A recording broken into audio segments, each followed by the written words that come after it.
We are back here on the Hangman Outcast. I am so sorry about that because, of course, David being a schmuck and fucking up the entire thing. Give me 1 second. I need to send the link to everybody again. I bought the contest for 5 hours. Like I'm looking at the previous thing. That sucked. Oh well. Luckily, we only had 20 minutes and all that good stuff. Let's see.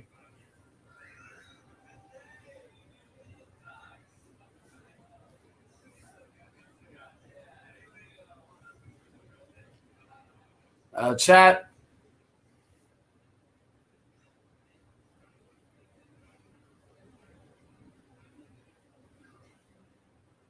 All right, there we go.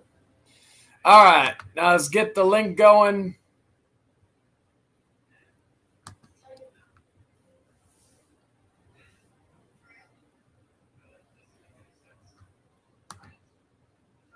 Hey, Mr. Gozy.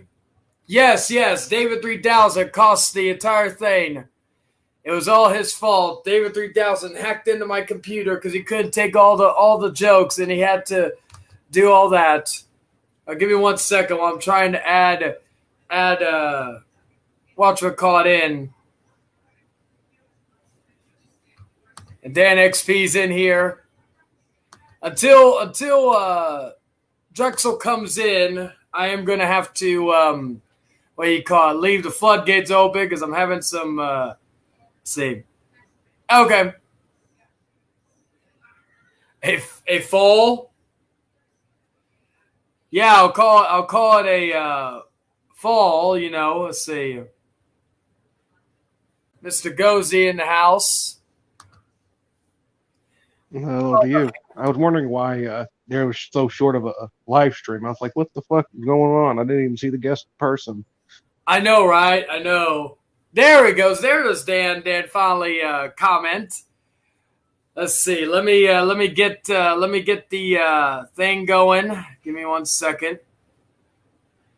As I am trying to send Streamo link soon. Okay. All right. Let's see. Wait for David because we need to continue the roasting. Well, even though this is take 2, we're gonna have to add the whole thing on here. Let's see. Let me edit this real quick. Whenever you're done with this stream, you can always just add a link in the description for the first part. Oh, yes. Okay, there we go. Select and save. Let me also do one thing real quick before we go on. Oh, not bad. We had 31 views in the beginning of it. So, you know what? Let's see. All right.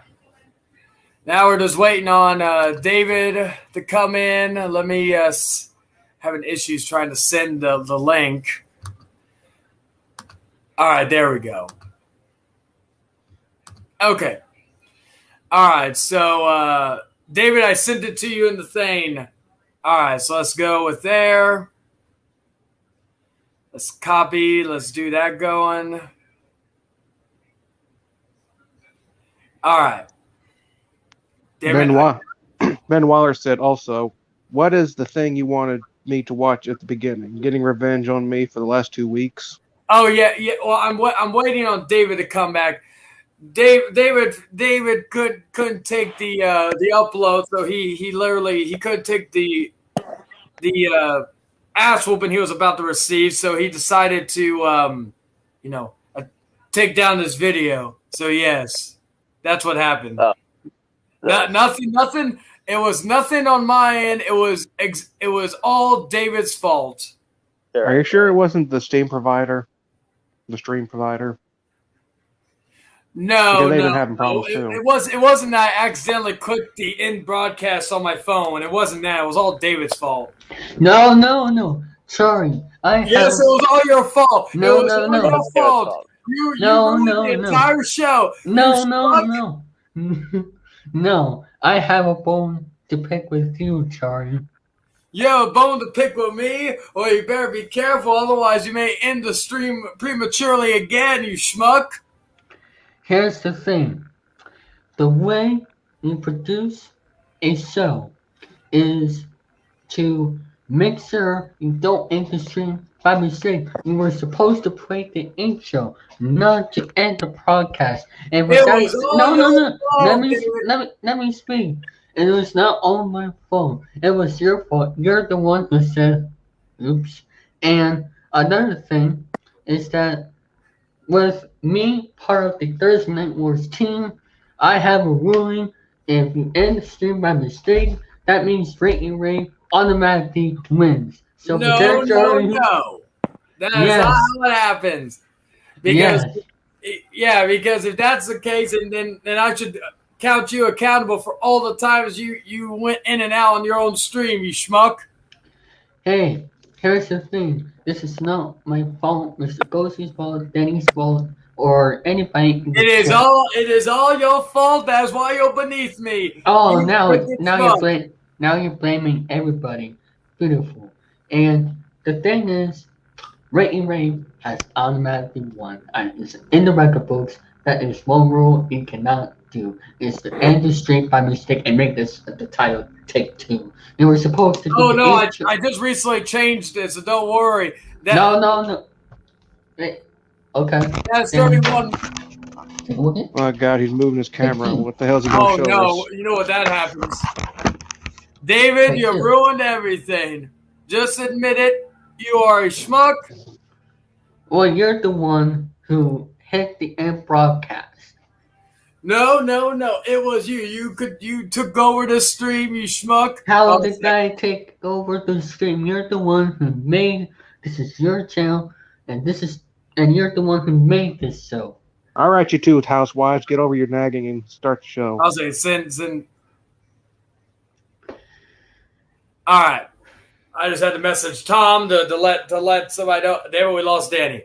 Anyway, the fact is that we're still gonna whoop their candy asses, regardless of because we're gonna count both shows because it's all one full show.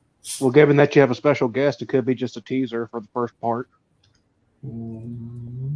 Exactly, Mr. Gozy. That makes perfect sense. Brandon, you could suck it. Now, back to what I was doing. I'm here after that little petty attempt of I'm going to call that episode, that little bit, the Raven Rant podcast. Anyway, David, I've got something to tell you. So this is officially the Raven podcast. But David, what you did to Ben for the last 2 weeks has been blame it on me. Incredibly unforgivable. Just because you finally found someone you could pick on, David. You're a bully. You're a bully. Yeah, you're a big fat bully. David couldn't be a bully if it hit him in the ass. So you're going to defend David for his torment. Thank you, Danny. Poor Ben. Poor boy can't even look in the mirror without him crying. So I guess you can't really bully anybody. Who's the one who brought up Barney? Ben. Who was the one who told them to watch the movie? Jeremy. Yes, but then you antagonized him over it, you schmuck. Give me 1 sec. I'm posting this to everywhere because, of course, once again we are live here on Facebook and we are live on everything else. Once again, so it is all that. I apologize for David's inaccuracies and David's sabotage. He told me once he ended the stream that Brandon Martin told him he paid him $10,000 to hack into my computer and end the stream, which of course David, like a schmuck, did. And so as you could tell, Rant and Rave is scared of the Hangman Outcast, which is why, of course, we always win. Even when we lose, we still win. It's a fucking Iron Sheik scenario. Yes. Like David. You're so lucky you've already given up your co-host position because otherwise, actually, you know what, David? I revoke your relinquishing your co-host. So you're back as a permanent co-host. So with that being said, David 3000, you're fired. Oh, good boy. Oh, sound like Anyway, dude, you still have till July, but yeah, you're fired. Anyway. So I could say I fired David 3000. David can now say he's been fired from 2 shows in a row. He's been fired twice from the same show and one from another. I know. Actually, yes, Mr. Goes. That's perfectly correct. 3 shows there. Three times he's been fired. So, David, you better watch out. The Bubbly 5 may get Danny Lewis to be your replacement. Yeah, David. Just because you jack off with lotion and napkins, and just because you make sweet love to your pillow, and just because you love abusing your chair to the point where there should be criminal charges on you, you know. CNN. You have a bunch of videos compromising you, beating the shit out of your chair out of frustration, so you can't hide that. CNN. No, there's video proof. There's video proof. I've got one that has almost 400 views. Angry Kid Gets Mad. Okay, but at least that was because I was trying to bring common entertainment for that time only. You know, that's not common entertainment. That's family drama. Think about it this way, David. You could have like that chair could have a family. It could have a mom. It could have a dad. You could be putting that chair in danger. You ever think about that?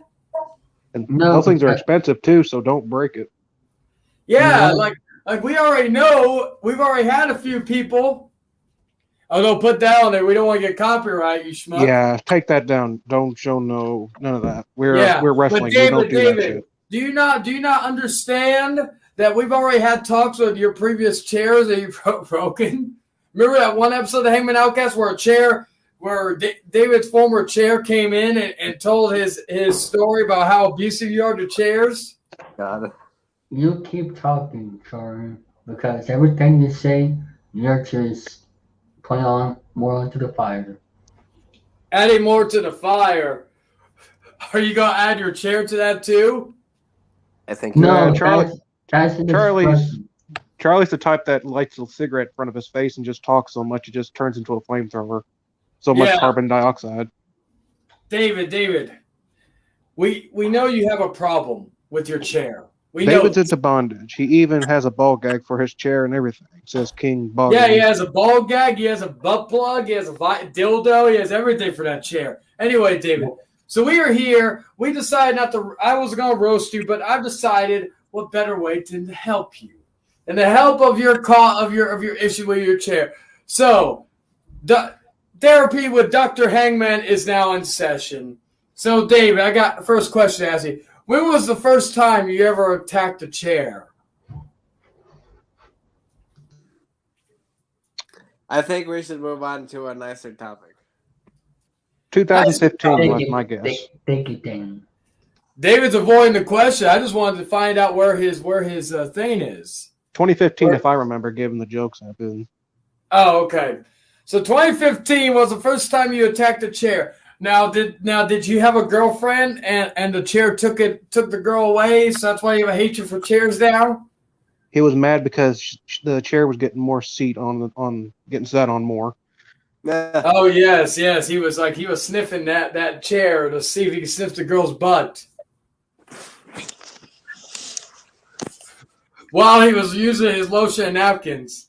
Yeah, liking or not, the chair got more ass in the face than he did. So congratulations, Charlie. You're part of the CNN team. And you're a part of Fox News. I don't know which is better at this point. But the fact is, David, is that we know you have an issue. So I'm going to prescribe to you some medicine. Okay, I'm gonna prescribe to you some FDA-approved Viagra. If it ain't hung, it ain't right. So, David, I'm going to give you some Viagra. Now, I will tell you, because Jordan took some before, there is a 98% chance that your penis and balls will explode. but don't you worry. I will give you a name of a doctor, and you could come down to San Antonio and you can get a prosthetic penis and balls, any size you want. So you could have one as long as your leg, and then you have 3 legs. So just don't worry, Dave. I'm gonna prescribe to you the Viagra and then the number for my doctor in case your penis and balls explode. And then also, I'm gonna prescribe to you some ass shaving cream and some ass shaving razors. Nah, get Manscaped for a sponsor. They probably support that. Oh yeah, man! I'll get you some 6-month subscription to Manscaped. Protect your family jewels, and then let's see what else am I going to give you. I'm going to give you a year's supply of cream cheese. So whenever you want to do a girl or a dude in the ass, you could do it the way you said. You could do it with cream cheese. And then dude, he's already made a cream cheese. He don't need any more. I know, right? Oh, that's why he's so like moist from the cream cheese. He just slides right in. You know, Charlie, that you're going to lose views pretty soon because you keep talking. Pretty soon we're gonna be talking for 45 minutes straight. We're basically just stalling for Tom until Tom shows up. So we need somebody to have a punching bag. Yes, David, and the thing is, I missed having you here yesterday or last week. We didn't have nobody to punch. That's not true. Well, that's because I can't remember who, but we did. Oh yeah, that's because I was invited to that episode. Right and rave. Yes, and you violated your rule, your major thing with Hangman Outcast. He was fired. I know he was fired. Like, what the hell? What the hell is wrong with him? You know? No compete clause. But here's the thing. What if, to make up for it, I booked Randy West for an interview on this show? Who the hell is Randy West? I know, right? Randy West is the reason why we lost last week on Thursday Night Wars. Not just me. Not just him. But well, it was David, and it was also Danny Lewis, but I could tell you who it wasn't. Oh yeah, we had Jordan for a punching bag. He was on last week. I know Jordan. He's and now he was getting punched by my girl on the fucking on the other comments. Let's see. Okay, let me send this to everywhere I can. Oh yeah, he was on Mr. Money's stream yesterday too. I know, and I buried him there too. Jordan, the best thing Jordan has going for him is that he don't cuss much. So he has to be creative. I love to bury next to David. Well, the thing is, Charlie, keep talking because people will realize that you're shenanigans. Well, you know what I say to that, David. You know what I say to that. I say this, bye-bye. oh, that was funny. I don't believe this. So you kicked me out in that time. No, he pretty much moved you to be below him. Yeah, just so I could do this.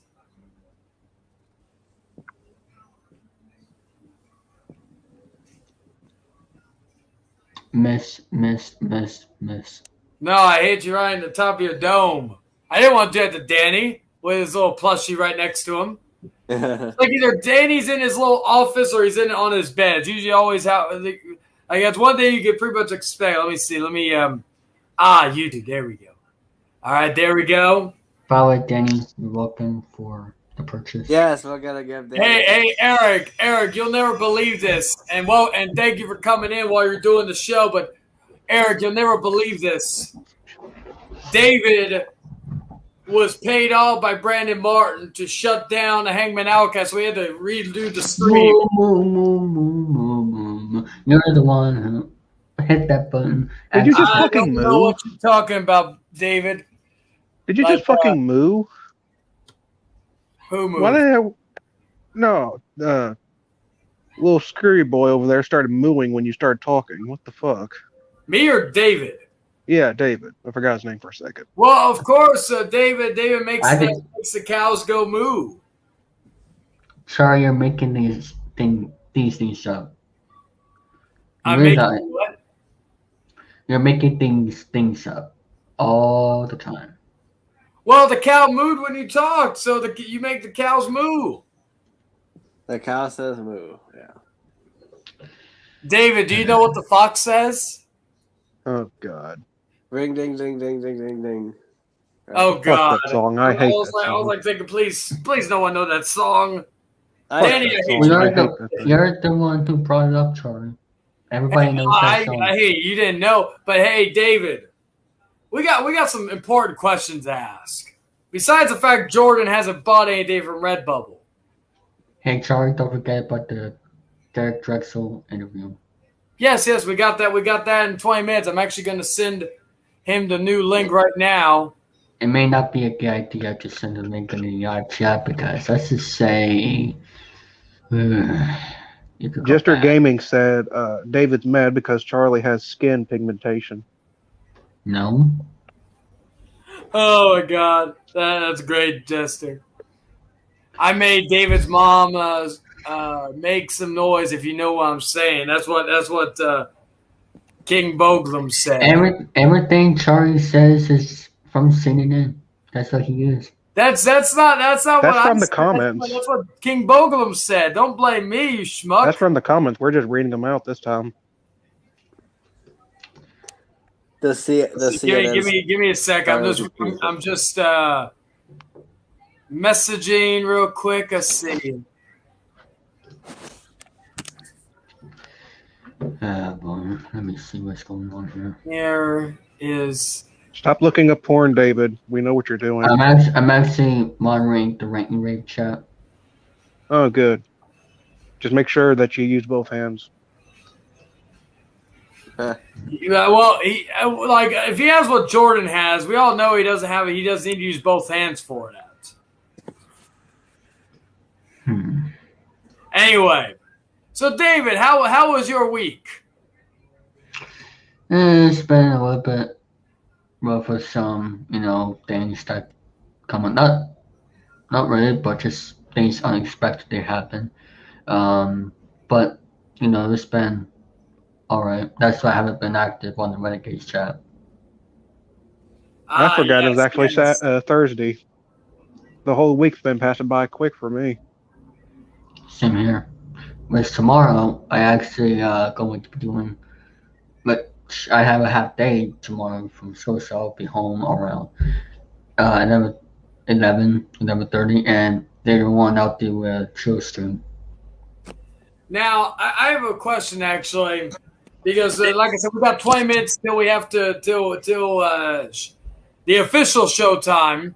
By the way, I'll get the tabs ready to go while you guys doing the interview. I'll still be listening. Yes, but my main question for you, or everybody, is what y'all's David, I'll go with you first. What is since we are celebrating the 1-year anniversary of the Hangman Outcast? What is your favorite memories, favorite episodes, so on and so forth, of the past 45 episodes? Oh, boy. Well, for one, I think made a lot of great episodes, and I really liked episode 10. That was a memorable episode. And episode 21 is actually one of my favorites because it had a lot of smack talking in there. And also it was Tom's debut, I believe. And yes, I always call that the episode where everybody was mad at everybody. Yes. And also I forget which one, but there was an episode where Tom was ordering something. Oh yes, that was another great one where you had a freak out at that time because he was doing all that. Yes, and what else? got what other episodes there were on. Actually, let me go to my top 20 most favorite episodes because our videos have been part of. Not top 10, you schmuck. That's going to take too much No, time. no, I'm not going to be doing that list. I mean, I'm going to check to see what episodes were part of my list from the show. Oh, okay, good. I was about to say, you know, like Hey, we may have time to kill, but we ain't got that much time. yeah. I already did it on the bottom of the five, so I don't have to do it on here because for some reason. Let me go to that top 20 to see how many Outcast episodes were part of my. King Bogum has a question. Hey, David, why was there never a sequel to The Cable Guy? They should have remade The Cable Guy and had you play him. They didn't have a sequel because Jim Carrey couldn't be serious and goofy at the same time during that time. I know. That's why we need David 3000 to be the new Jim Carrey. Don't you want somebody to love? Okay, actually, episode 41 was actually a very good episode that we did last month. Oh yes, like all the episodes from episode 40 onward have been just classic after classic. You know, the only reason why we lost last week was because the power of David 3000, Dane Lewis. If they were on our show, we would have owned. We should have gotten Randy West on the Hangman Outcast. Like we would have done big business. We really should. Randy West, if you're listening to this, which I'm probably sure you are, but if you ever do, we'd love to have you as a guest, and I can promise you we'd have a better interview, more professionalism than any of those schmucks at the Rant and Ray podcast, those amateurs, those rejects. When the fuck have we ever been professional? Huh? When the fuck have we ever been professional? I thought that was what made us different. Hey, remember, who was the most professional person in that interview that we did on your stream last week? Me. Who was the most unprofessional? Andrew Hawking. Where was he on? Oh, yeah, the Rant and Ray podcast. My point exactly. Wait a minute. Oh, boy. Wait a minute. He wasn't on Rant and Ray that week. No, but I'm saying, where did Andrew start? He did interviews back with the Rant and Ray podcast. Yeah. And now he's But there's one okay. There's one thing about Brian Martin that I will always give credit for, and that is the booking that he does is unbelievable. Oh yes. You gotta give credit to him. Not everybody. Oh yeah. That's why I was kind of upset at some point that Jordan was going to come back, because I'm like thinking, why in the hell are we bringing back Jordan when it should be Brandon's time? Now, granted, Brandon's small fry compared to me, because Brandon is supposed to be on the Hangman Outcast later on to accept my challenge of a promo off. Oh, Lord, 20 minutes of nonstop talking.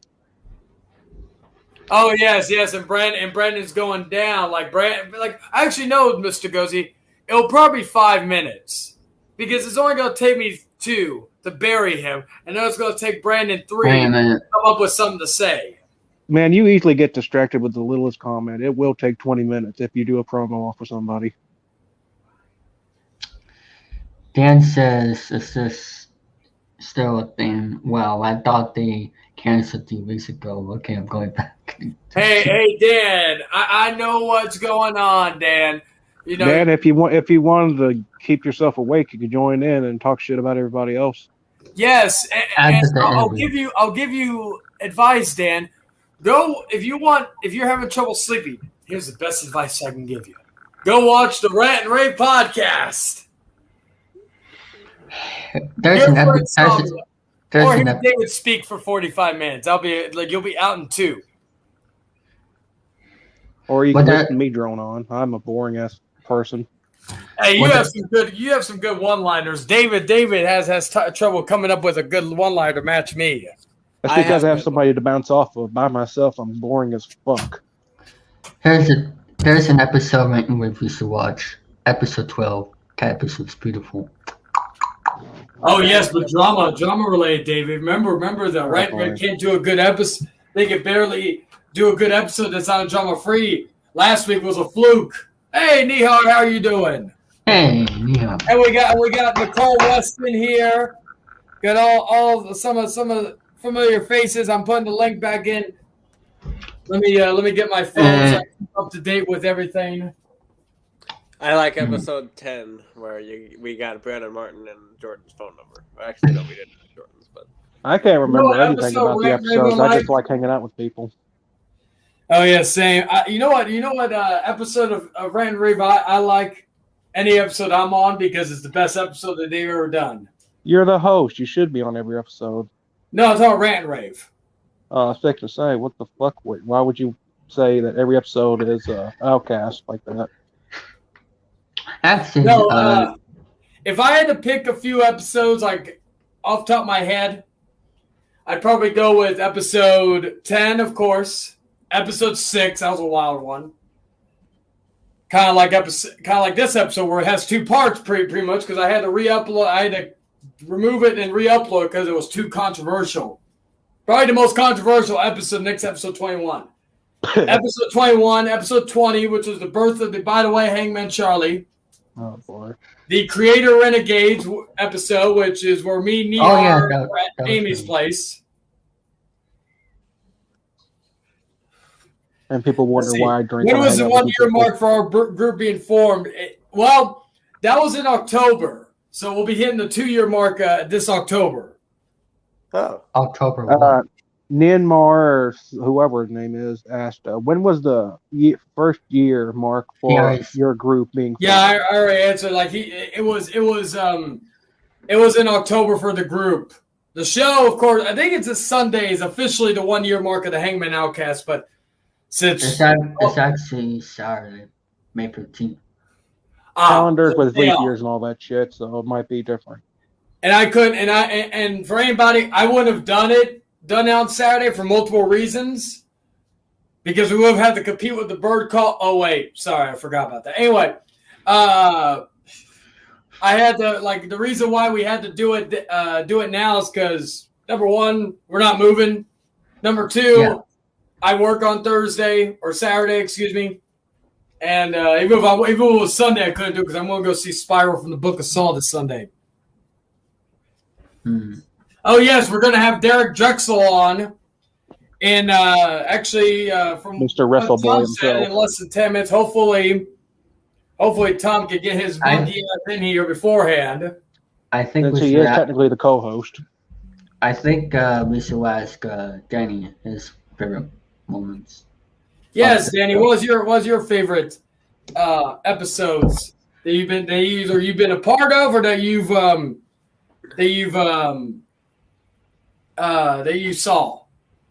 I like the episode where David challenged Romy to a debate about Happy Gilmore. Oh yes, episode 10. That moment where David sealed his own fate. Because anybody who thought I lost to Drum, I did lose, but I lost it gracefully. David was mauled, destroyed, urinated on, and shit on, and then shit out. And Drum took a big shit, and that was David 3000. Oh no, we have XP Panda back from his slumber. Then there's the what do you want? What do you want, Dan XP? This is not the same Hangman you'll deal with before. You'll deal with a maniac now. Oh, hey, Dan. How's it going? And Mr. Gozer, you're wrong, because anybody who's anybody can take care of Charlie in a promo off in under 2 minutes, 30 seconds flat. 2 minutes and 30 he just gets seconds? distracted. Charlie, shush. You look like a poorly dressed male stripper. Sit in your corner, sit in the toilet. Hey, I'm the one that shows my camera because okay, look, I don't have to talk shit. You're wearing a fucking big Cast t-shirt. You've done all the shit talking I need to do. You look like big. You look like you want to be. You look like a member of the Rock and Rave Infection. Keyword, the Infection. He's the grunge equivalent of Hulk Hogan in the mid-2000s. Lance Hoyt or Jimmy Gray? I've seen homeless people at the fucking Buc-ee's that have better style than this man. Hey, you've seen me in person. Adults are talking. You know I have style. Adults are talking. Talking to Mr. Gozy, an actual content creator who has creativity. Oh, I have creativity. And David 3000, the legitimate future, the brains of the operation when Tom's not here. The brains. Someone let Charlie out of his kennel. He's wet himself. He can't make it to the paper. Like David. Adults are talking, Charlie. Charlie, adults are talking. Shh. No, hey, adults are talking. Loud noises. Wow. And that is how you stop Charlie. That's I just said adults are talking. We're talking right now, Danny boy. See, Mr. Gozy? Do you see what I'm saying? And the man ain't got no lungs. He just never stops. Yeah, I know. But see, that's the thing. You have to treat him like Caesar Milan from The Dog Whisperer. You just like poke him at the neck with your fingers. Charlie. You can't acknowledge the Charlie, because if you acknowledge the Charlie, then he thinks he's people. Well, you all have to acknowledge me as the superior. Hey, Leon, how are you doing? Like, all of you guys later. Bye, Danny. David has acknowledged me. Later, Danny. David has acknowledged me as a superior person. King Boglum, of course. Johnny Depp is Charlie's favorite actor. Yes, that's true. Him and Christian Bale. He looks like a homeless Johnny Depp from Pirates of the Caribbean right now. You mean like he does nowadays? You have a homeless Jack Sparrow downtown sometimes, actually. That's actually true. Anyway. But, no, I just wanted to come in and say that I was enjoying a phenomenal podcast. It'd be like right now, this time slot's a great time for a good podcast. And the one that I'm enjoying has a wonderful fucking host. You know, I could say that David 3000 has been affiliated with it. I think that by far the Rant and Rave podcast is the number one podcast to be watching. If you want to take a really good nap, you can watch Charlie. No, you watch the Rant and Rave podcast because Jordan Little's back and he's going to drive away the viewers. Oh, Lord. Jordan's actually doing a pretty good job. He's keeping mellow, doing a good job. You know, they're having good topics. Well, that's because of me. I take full responsibility it's okay. for the reverse of Jordan Little. Charlie, you're the type that takes responsibility for a damn plane crash. Yeah, but Charlie is the plane crash. Well, and topic-wise, yeah. NXP looks like Eddie Guerrero. That's what King Boglum said. I'm kind of rocking an Eddie Guerrero fucking mustache and goatee combo right now, so yeah, I'll take that as a compliment. Well, yeah, Can you feel the heat? I just see the mustache going with the goatee. You know, I look like a homeless person, but at least I really don't give a shit to try to say anything about it. What you should be doing, Charlie, is since you're getting older and the grays are coming in, the hair is starting to fall out and the hairline's starting to droop back. You need to start promoting. The hair's not falling out. My new co-host, Emo, Brandon Beauregard. You need to start promoting David 3000 because eventually, when you finally get your walker and you're walking down the street with your tennis balls on it, you're going to need someone to get you back and forth to the home. That's going to be David. You should be taking care of this young man and making sure he's elevated to the status he should be. Well, yeah, David, it's okay. David 3000 is my illegitimate son. It's it's hard, David. I know. You know, when the senile start talking and they get out of the home and they need their Jello and their pills, and he just keeps going. Like, can you talk about Tawny Katane for a second? Can I just get a moment of silence for Tawny Katane? It's a sad, sad loss we had. Yes. Somebody do the 10 bell salute. Oh, we're not Rant and Rave. We don't steal from other people. Well, somebody do a 10 something something. All right. Schlong. Schlong. Schlong. Schlong. Schlong. Schlong. Schlong. And this is the kind of respect you get from Hangman Charlie. Schlong and schlong. I needed to do something different. Did you get a new bed, David? Did you get a new bed? It's actually the same, but I changed it a little bit. So that way he could not stuff his, so he could put his. Charlie? I was talking to David. Jesus. I was like David told me that he. Charlie, raise your hand when you want to talk to somebody. It's my show, you schmuck. Raise your hand. It's my show. I don't raise your hand. Nobody. Raise your hand, young man. It's my show. I don't raise your. There you go. Good boy. Raise your hand. There you go. See, that's all you got to do. Here's proof that David 3000 is my son. Here's a picture of me when I was around his age. What the hell is that? That's David 3000's father right there. That's me. I'm sorry, David. There's nothing I can do to help you. July, Emo. One day, David. One day we'll get you out of there. And then it'll be July when you become the new co-host. Congratulations on all your success, David. I'll talk to you later. Bye, Mr. Gozy. Later, man. Remember, you have to make Charlie raise his hand. If you don't spray him with the squirt bottle, he's never going to learn his lesson. This is Charlie, just spinning around in the microwave. Yes. Does it make any sense? Yes, July. Yes, Brandon Beauregard is going to be the new co-host of the Hangman Outcast starting July, replacing Mr. St. Dennis after he lost horribly to of course, Mr. Jay Houston, the king of recess, Jay Houston. And I could care less. So I'm going to start the interview in just a few minutes. Yeah, we're waiting for Mr. Drexl, and we were waiting. I sent him the new link. I also told Tom to do the same. And of course, just to let everybody know, right now, like Rant and Rave, they started off strong, but now they are going down. To no one's surprise, because of course they can't hold an audience. Anyway, so David, let me. I also think, besides of certain favorites, I think your best outbursts are right here on the Outcast. Now, granted, the best outburst you've ever had is, of course, your Mario Brothers Lost Levels one. Shout out to Jerome. That one, of course, has been your that was your crowning achievement. But you have the best outbursts here on the Outcast. And don't worry, ladies and gentlemen, I will try my damnedest to get an outburst out of him tonight. I just got to figure out something to say to get him to the point where he loses his shit and beats his chair again. Speaking of which, I think we should be professional, ready for that. For the interview, try to be professional. Yeah. God knows it pains us to do it, but yeah, we got to do it for this point. Yes. All the banter and all that. But to everybody that are confused, we had some issues, some technical issues.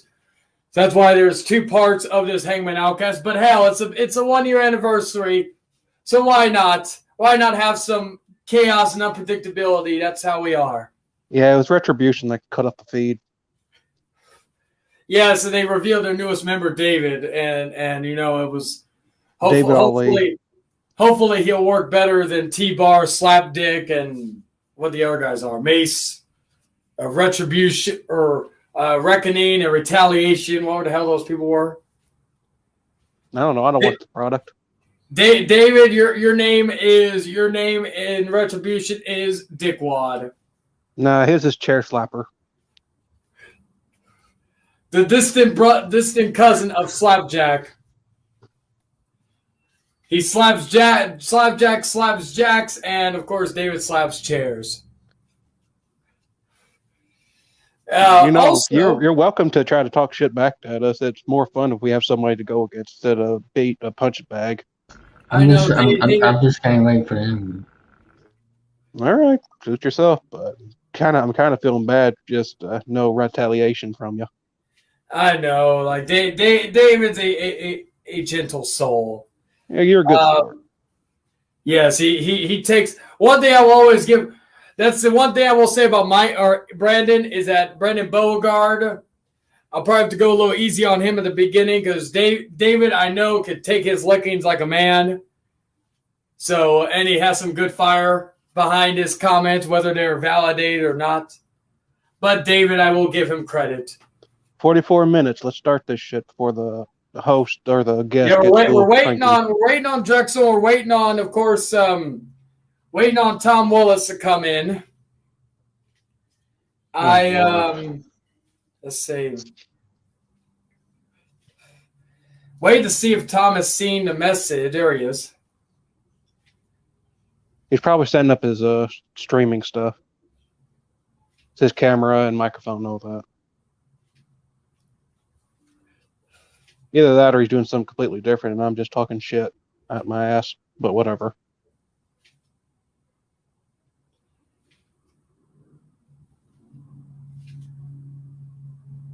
Boglin asks, as David has RKO'd his chair. That would be pretty cool, Dave, if you were able to RKO your chair on your bed. I don't think he has enough room in his room to do wrestling moves much without breaking something. Yeah.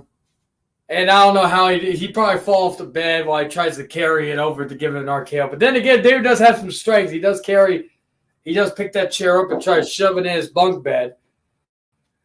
He told me he chopped off the top part of his bed so he could be able to put his chair on his bed more.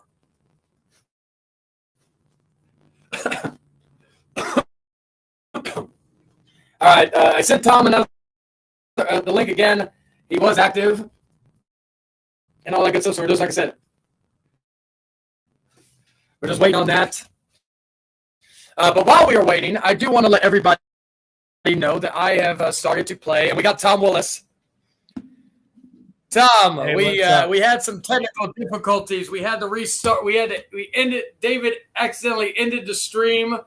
And then I had to do a new stream and all this other good stuff. So I gave you a link to resend to Drexl. I did it too, but I think you may have to do it as well.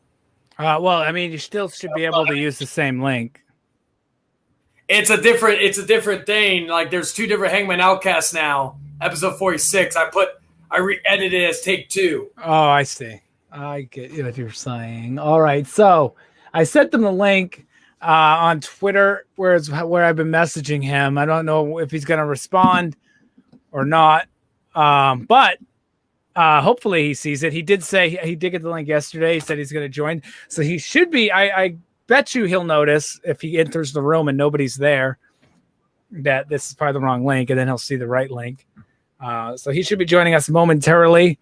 Here we are, Hangman Outcast, the first one where we have a guest. I mean, it's really kind of different for us to have a guest, and I don't know how I feel about it yet, but we'll see how it goes.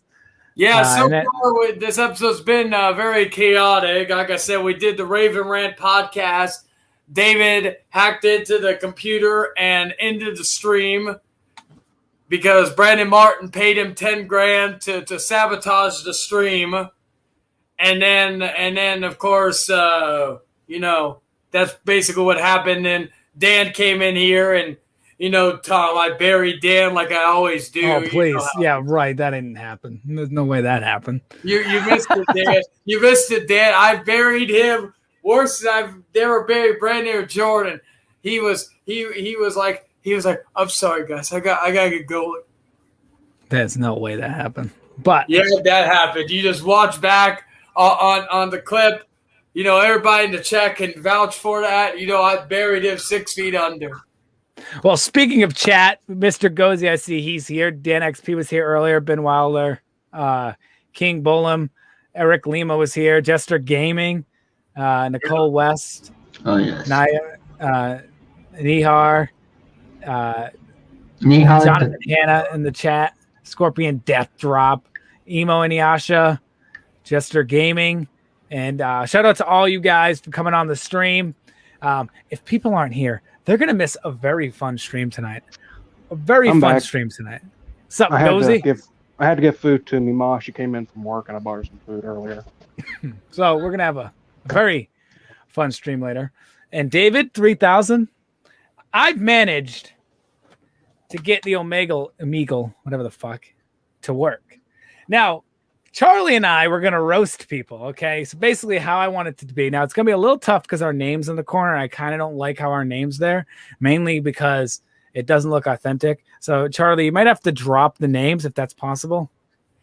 He can. Not now, but like... There is a way to do it. I'm just going to test it right now so you can see. You just have to put it to none.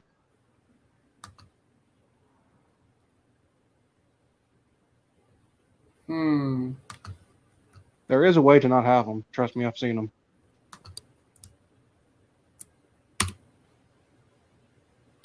No, that's not it. Well, I mean, if we have to zoom in a little more to hide the name, we can, I suppose.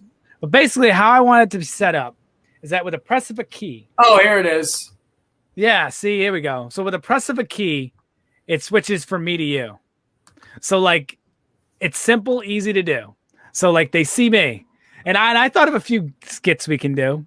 Like I was thinking maybe I'll sit here and I'll be like, what would you rate my friend on a scale of 1 to 10? And I show a picture of you. And then, and then they're looking at the pictures and they're like rating them. And then instead of switching back to me at the end, it switches to you. And depending on what they said, you can roast them. Like if they said this guy's fucking ugly, and then they don't say anything until after I've shown them the picture. And then when they see you on there, he'll be sitting there. Like, you might want to take a picture of what he is now instead, because they'll notice the change in clothes. No, that's fine. That's fine.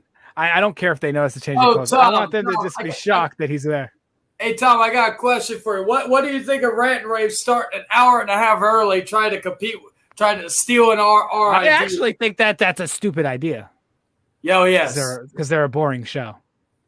Oh, yes, so yes. It's like, what if 3 Hour Raw was like, I'm going to do a 4th hour? Oh, my God. Well, they would have no viewers. Sabu is here. Check us out. Well, guess what? Eric? You have Sabu on there, and we're beating you still in the overall views.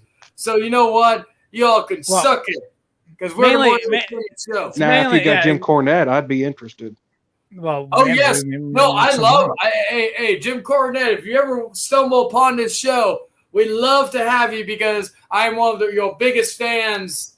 I hate Vince Russo almost as much as you do, Jim Cornette. Okay, so here's the thing I got to figure out here. So the biggest issue that I have with this whole thing is that I have to be able to hide, because Omegle has Money. How you doing? Sorry, I didn't mean to interrupt. As Mr. Money came in, checking out. Sup, Mr. Money. Omegle has a lot of dicks, like a lot of cocks on camera. So YouTube is a big no-no. So what I have, we're gonna do it. I just have to hide the screen like dicks, until we find assholes. You mean right? Yeah. Like actual dicks. Yeah, it's known for pretty much because like people. But like there's an unrestricted section. We're gonna stay on the regular section, but in order to avoid that, I'm gonna have a key that always has the screen black. And then when we find somebody that's interesting, I bring the screen up and we can talk. And then moment, Tom, I got a question. Can we send those dicks to Rant and Rave so Jordan can have an orgasm? I mean, it's possible that I could join the stream while I'm on stream and not black out the screen for them. Hey, guys. That's just sabotage. Guys. He is here. Ladies and gentlemen, Mr. Derek Drexl is in the building. Drum roll, please. Hey, how you guys doing? Sorry. How are you doing? It's okay.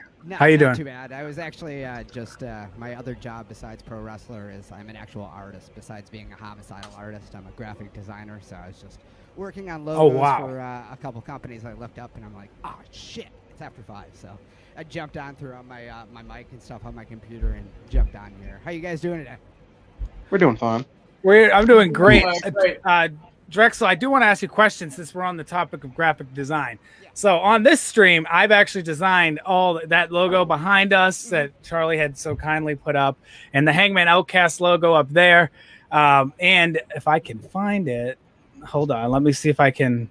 I want to get your opinion on my logos personally, since you are a graphic designer, and I'm really not. I kind of just do it as a.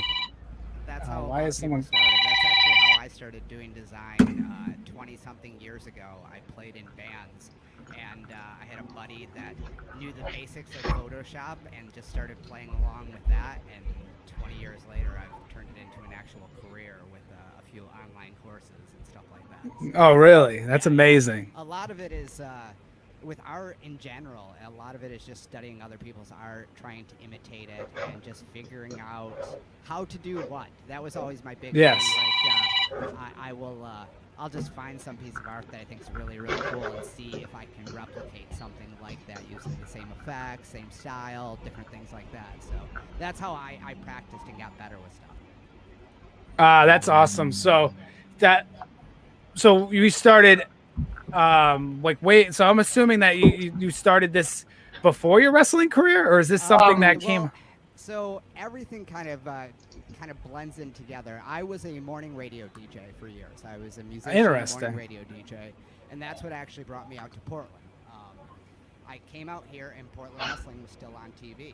So I talked to the radio station, and I contacted Portland Wrestling, and I was like, hey, can we do a cross-promotion between our morning show and your TV show? And they said, yeah. So I was brought in originally as an announcer. And part of the morning show business, I did like occasional graphics for the website, just random things like that, stuff on the side. So I ended up getting into to wrestling while I was in radio, and then at that point, it was probably about 2008, and the radio market totally took a crap. Pretty much it became pretty much every radio station's owned by one of three companies. So trying to make money in radio just didn't happen. They wanted me to cut my my yearly salary by less than half, and I was like, no. So I left the radio industry, ended up in clubs DJing and doing the graphic design, kind of picking up money that way, and then wrestling. And between the three of those, that's how I made the living for close to a decade. And then last couple of years, I don't DJ anymore, and all I do is wrestle and graphics, which was going really great until COVID. Oh, I can only imagine. Everyone's been kind of hurt. So people in the chat saying that you're low, your volume's low. I don't know, Charlie, is there a way? Let me see if I can check. I can actually hear everybody else perfectly. It was just and all that. I don't know if I can get any more volume on this thing. Is there a way for you, Charlie? Yeah, Charlie, is there a way to crank them up? You have the control. Let me see. I don't think I do. Edit mics. Let me see. Does it change the volume if you put them in full screen?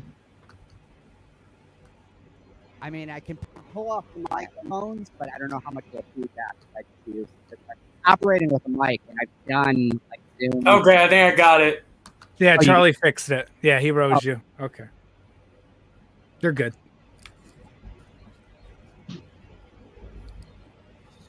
Yeah, because I was thinking. All right, now I've lost you. Hold on 1 second, because I can't hear anything. All right, well, as you can tell. Wait, am I getting it now? Stupid sound card. Oh shit! All right, let me hear you guys. All right, okay, can you hear us better now? Yes, Steve. Yeah, you guys are crackling like crazy after I started messing with all my knobs on here. Charlie, look what you did, Charlie. A little crackle too, but hey, I was trying to figure out the way to do it. I never. This guy, Charlie Long pays $25 a month for this service, and he doesn't even know how to work it. Yeah, that sounds about right. I'm an ex-radio DJ, and I'm sitting here messing with all my equipment because I haven't worked in radio in 20 years, so all new technology totally screws me up. And I'm using a sound card from like 15 years ago. So okay, they said it's better now in the comments. Yeah, that's cool. So it's funny because I always wanted to be a radio DJ, so I'm very interested in that. Like it was a great job when there was money, but now I mean, I've got friends. I had a friend that worked up in Seattle and was the night guy on the alternative rock station, and he literally had to work in the clubs on the weekends as security just to pay his bills. That's I heard that so many times. It's just it's ridiculous. Unless you're a top syndicated show, that's the only way you're making a living. You can make more money managing a McDonald's than you can in radio for most jobs. That's crazy. So. Yeah, I believe it. But it's almost like people should parlay their radio on Twitch, for example. There is lots of ways to do that. When you look at on a podcast out there compared back in the day, because I remember when podcast originally started, we kind of laughed. I was still in radio at the time, and it was people that couldn't get on the radio did podcasts. Yes, so like the average podcast you would get is some guy that doesn't know how to talk. He'd be like, "Hi, this is my podcast, and I really like this band, so I'm going to play like 7 songs from this band in a row, so I hope you like it." And that's what podcasts started off. Even when I first got into wrestling 16 years ago, I remember doing people's podcasts, and a lot of them were just wrestling fans but had no performance aspect. And I remember taking over people's podcasts like, all right, well, this is going to be really slow and boring. So I would just start random conversations, discuss wrestling that was going on, whatever, just to make the conversation interesting. So it's kind of funny because I know some streams like that. Like I end up going on there and then I get yelled at. People yell at me for taking over the stream. I'm like, what do you mean taking over the stream? No one's talking. I have to be some kind of entertainment here. But I don't know. But what I do want to say though is I remember 2008 specifically, and it's funny you mentioned that because I actually had a podcast. It was very much like how you said it. Okay. It was before I took communication classes. It is, that's in the past. But I was like 18 years old, and I was afraid to tell people it was podcasting because nobody knew what that was. We're talking 07, 08. Yep. So I'm like, I do this internet. I do a radio show. show. Okay, that's what I do. That was fine. People were like, oh, okay. Yeah, on Sirius XM. And that was the only thing they were like, oh, internet radio. Oh, okay. So can I listen to normal radio? No, you have to listen to your well, I don't live in the city. Okay. Just log on. Yeah, I remember explaining it to people. It's just so funny. But Charlie, I know you had a lot of questions for Drexl related to horror. And I kept getting a phone call. I don't know if it's serious or not, but I'm kind of concerned. So you want to ask those questions, and I'll just take care of that, just in case something major didn't happen, because people know I go live, so it's kind of weird. I'll let you take over. If anything happens, just message me privately and all that good stuff. All right. Drexl. We talked previously on, of course, the Chilling 3000 with David, which is right next to me, and we were talking about different, of course, you were talking about one of the major inspirations of your character is Otis from The Devil's Rejects and the Firefly trilogy. And then we were talking also the Buffalo Bill stuff. Now, besides Otis and Buffalo Bill, what is a horror character? And it could be like slasher, it could be psychological. What is the one person that you, besides him, that you find the most interesting of a character? I don't know. I find it. I'm not one of those people that has one specific thing. Maybe coming from the wrestling and coming from stealing from all sorts of different pop culture and different forms. I always look at what makes that character interesting. When I teach wrestling students about promos and about character development. The normal thing when someone comes up with a character, they want to be the coolest at it. They want to be the biggest badass, the coolest person in the room, things like that. And I say to go the opposite. I say to find the flaws. And the flaws in a character is what actually makes them relatable and really sinks people into it. So I'll take someone like Bateman in American Psycho and just that coolness of Bateman in that. Or just the weird smile and the eye look of it. Or I've got every single character. I literally break down these characters and go, hey, what do I like? What really draws me in? Here's a weird one. I remember the original Pet Cemetery from the 80s. The original what? The original Pet Cemetery. 80s. Oh, yes. The sister, Zelda. As a child, she scared the living hell out of me. And it was kind of the sunken in skin and stuff like that. But it was something about the way she was hunched and moved like this that totally just freaked me out as a child, to the point where I would see people that had maybe cerebral palsy, or someone that had an actual had a physical deformity or retardation or something, and it would freak me out because of the way they move. And finding those little things like that is what I find interesting about character development. And it's across the board. I mean, I can watch any movie and find just fun, weird stuff out of the characters. Hatchet with Victor Crowley. Essentially, everything that was in the slasher movies, and Adam Green's like, okay, well, everything's kind of become a joke upon itself. So how can I make this even bigger? And so, to go over the top even more, to you're almost spoofing a spoof by this point. Hatchet, Victor Crowley is such a spoof of Jason Voorhees, but so over the top, because as Jason Voorhees is grabbing someone in their sleeping bag and whipping them across into trees and stuff, all of a sudden Victor Crowley is pulling out sanders and cutting off people's faces, just sanding them all the way down, and just taking stuff to another level, almost like a parody of a parody. So, yeah, I mean, horror, it doesn't matter if it's good, bad, indifferent, in the middle.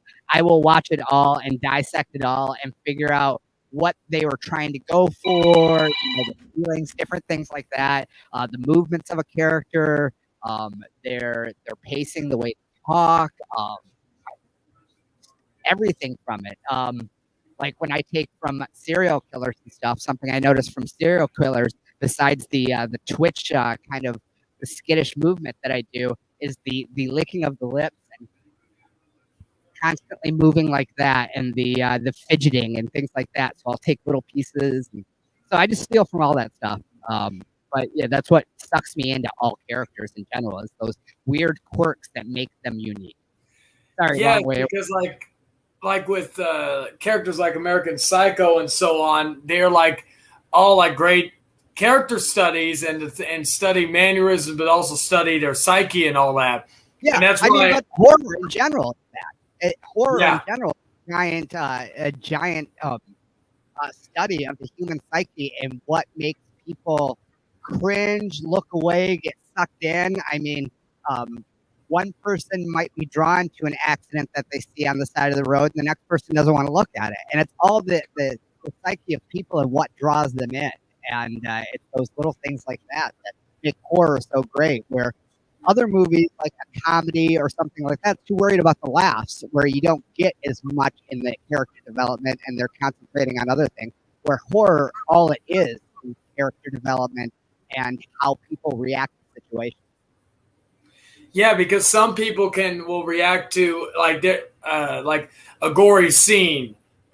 Some people can eat a big juicy cheeseburger while seeing a head chopped off, and then another person not even eating can just throw up after seeing something grotesque. Yep, exactly. And it's all those little things. And with horror, because with laughs, it's kind of you do have people with sick sense of humor, and you have different types of sense of humor and more extreme, different things like that.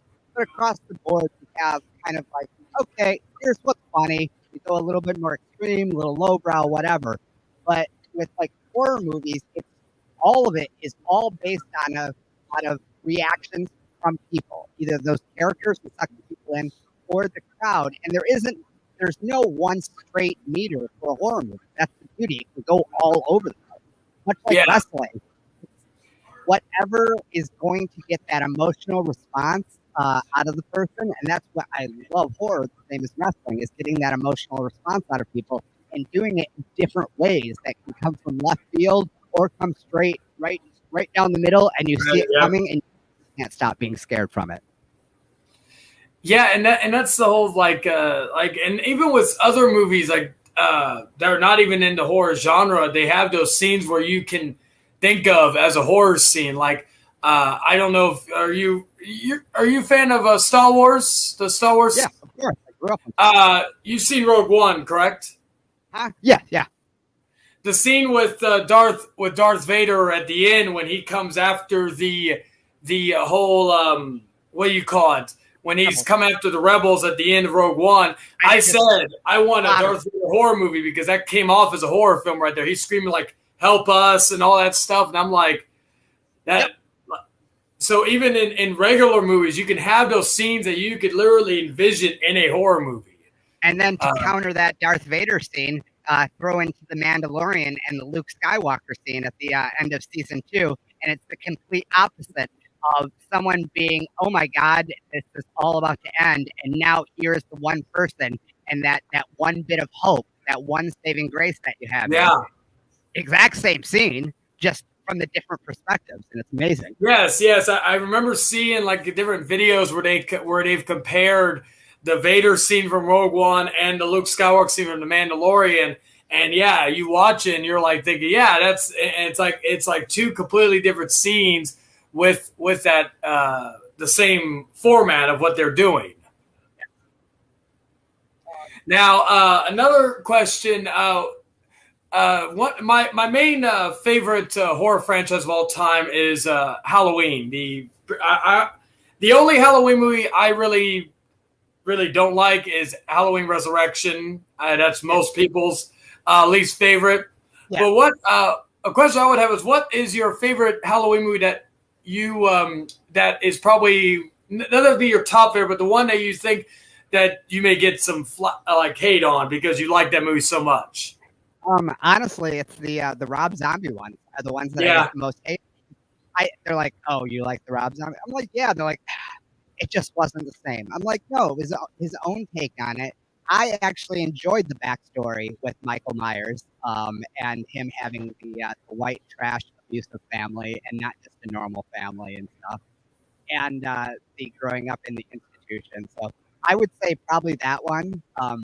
But my favorite has to be the original. And even though now they've wiped number 2 out of the timeline, I'm still a big fan of number 2. I like number 2 better than I like the new remake, the new reboot or whatever that came out a couple of years ago. Yeah, and even I'm stuck with that storyline personally. Yeah, and I was not a fan of the pretty much a retcon of that because I did like the storyline. Now, my personal favorite is actually 4, but I always tell people that was the first Halloween movie I saw, so I think I hold it more in a higher place because of nostalgia. Because they used to have these marathons on AMC. They used to have like the original 4 and 5. I never understood why they never had 6 because I watched 6 years later, and I'm like one of the only people that actually enjoys 6 as well, both versions of the movie. But Rob Zombie's Halloween, I remember walking out of that. I was 12 years old when I saw the remake, and I walked out of it, and I was like, that was my first Rob Zombie movie I saw in the theater because my mother wouldn't let me watch Rob Zombie when I was like 8 years old and all that. So I had to watch it like on HBO late at night or Showtime, and I'm like, what the hell am I watching?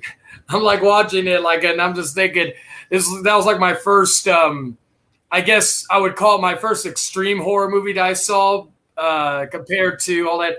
I will say, though, Tyler Mane, who played Michael in the remakes, I will still say he is the best version of Michael Myers of all of the movies. Tyler Mane in general, that man is so big and so he's intimidating no matter what. So anytime you put the same way like Kane Hodder always made the best Jason.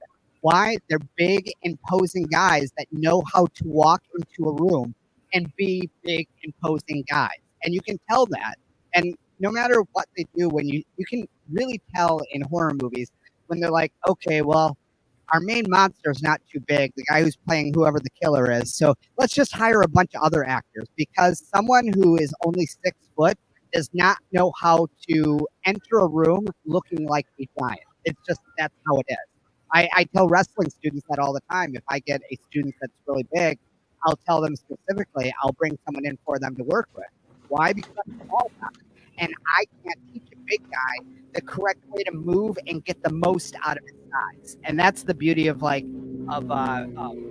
Mane, Kane Hodder, both of those guys being so big and intimidating. They know no matter what you put on them, they still come across as big and intimidating. You know what I mean? Yes, and before I ask anymore, I do want to ask Mr. Gozy, and I also want to ask Juggalo in the chat. He's in the chat. If anybody has any question you want to ask Mr. Gozy, do you have any questions you want to ask Mr. Drexl? Because that's the thing. Like with horror, I could go on for hours talking, but Tom knows that. Tom knows this too. Yes, Charlie said to me. Because you were on David's stream, he said that he didn't get any chance to talk about horror because he noticed your posters. And I was like, well, I mean, maybe we can get him on this show because I'm not a gigantic horror fan. I watch horror as like a dating thing, not like a passion. Yeah. But I am curious though, since we're on the horror topic, and I don't know where Gozy's going to take the question, but sorry if you already answered this. I was dealing with personal stuff for a moment. I had to step away, and I apologize for that. Okay, no, Tom. Yeah, everything's good. In the private chat, you can find out what happened. But okay.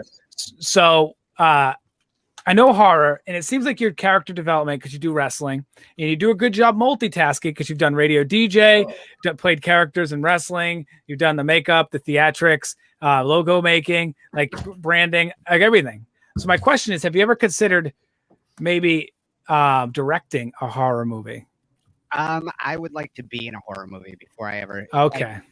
So I've done some acting, mostly just acting work. I've been in a couple episodes of Grimm and things like that have shot around here in Portland. And one of my definite bucket list things is playing a killer in a horror movie, some kind of psycho. But I know what kind of work it takes to be a director, and I don't think I'm to that level. Like I can see it. I see, yeah. But, like I don't know. I have a lot of respect for directors, and I think unless it's your close friends where like you've got a bunch of friends that are into it and you can speak to each other in your own terms and stuff, it's really hard to like, I don't know, trying to describe to an actual real cinematographer like what you're picturing in your head without knowing all the actual terms and stuff. Yeah. But you definitely would you'd get that experienced acting. So that's a good idea. I would like to do that. I mean, as far as like, I do it a little bit with helping to book a company DOA, with filming different promos and things like that. I get to direct a little bit that way, but you're talking one scene compared to a movie. Like if I was to try to direct something, maybe I'd start with maybe a 15-20 minute short and something like that. But yeah, okay, I see. Like a YouTube video. You could direct a TikTok video. You start small. It's so overwhelming when I watch some of these movies, and especially watching some of these amazing directors that have come out. I don't know if you guys have seen it. It's a brand new movie. It just came out on Shudder. It's weird as hell. It's from South Africa. It's called Fried Berry. And no, I haven't, but I do have Shudder, so I've checked it out. I just started watching this thing called I can't remember. It's this new short, like these like 15-minute short videos. Oh, okay. Almost called, yeah, and that's pretty interesting. But yeah, like I always recommend Shudder. I try to review a Shudder movie every week. So yeah, like Shudder is awesome especially for horror fans. So what was the name of that? Fried Berry? Fried Berry. It just came out. It was the world premiere. It was on some of the film festivals.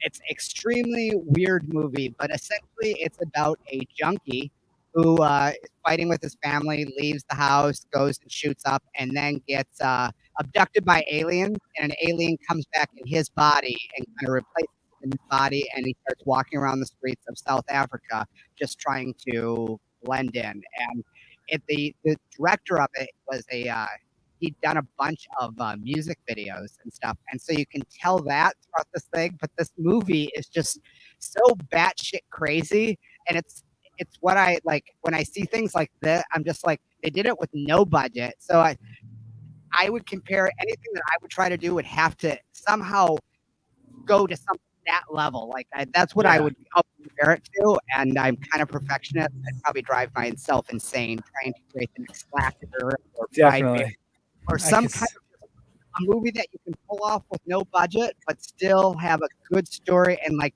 suck people in. But extremely weird and strange movie. I can't say it's great. I can't say it's bad, but it's definitely something you need to watch and experience sometime.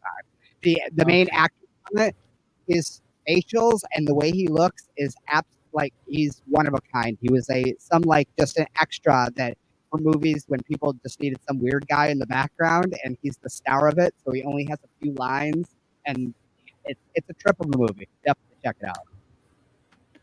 Yeah, well, Charlie, there you go. You got a movie you can review on your YouTube channel, and it sounds like that.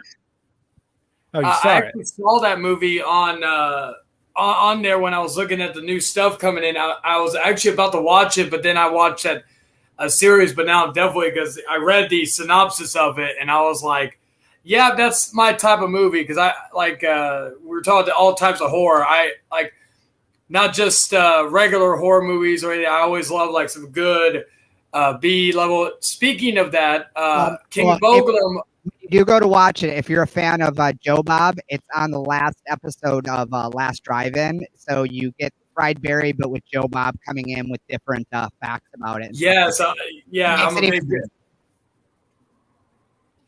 I have a question. King Boglum had a question. He said, "What's your favorite B horror movie?" Favorite horror movie. As a kid, I think one of my favorites is Redneck Zombies. Have you ever seen that by Troma? Yes. I actually own a VHS copy of Redneck Zombies, if that tells you how weird kid I was. Anything like Roma growing up, I was a big fan of. Not technically horror, but absolutely horrific is old John Water movie. Watch something like Desperate Living or even Pink Flamingos, and even though they're technically they will horrify any normal person in the world, and I love the weirdness to that. It kind of goes along with my love for Texas Chainsaw Massacre too, that dark comedy and that just coming from the outside in art. Yeah, so Pink Flamingos. Yeah, I remember watching that for the first time, and it was like one of those WTF moments. But I'm like, I couldn't stop watching. Oh no, you can't. Even more, like Pink Flamingos is John Waters' most famous for his movies, but Desperate Living, I think it is. It's Desperate Living. I'll have to check that out. It's essentially John Waters doing a fairy tale story that takes place inside of a junkyard. So if that like the egg woman from Pink Flamingo, she plays the queen of the junkyard, if I remember right. So that should just tell you all you need to know about how weird that movie gets. Oh man, that I noticed in the chat Juggalo Gamer saying that I'm not the biggest fan of horror, so I have to give my 2-week notice and leave the show, Charlie. So it was nice knowing you. Good luck on your own. I'm gonna go leave now. I'll see you guys later. Have a great night. See you later, David. David, what are you a fan of anyway? By the way, what would be the thing that like if we got a game show guy on, you'd probably be like thrilled, right? Yeah. David's young, Drexl. David's like really young. So I was trying to get him a date online. He didn't like that idea. But little does he know, tonight we're going on Omegle and we're finding David 3000 a date. No. All right. This is just like a normal radio show because I had so many assistant producers and stunt boys over the years that I would try to look up and do dating game contests and things like that. It's so much fun. I mean, I can't wait. It's perfect. You guys can throw it out on the social media. People can send in their picture and maybe make up a little questionnaire and see how they answer. Then everyone can, the rest of the crew can read off the answers, and you got to pick which one it is. But only they know what they look like. You'll only get the answers. Oh yeah, that's a good idea.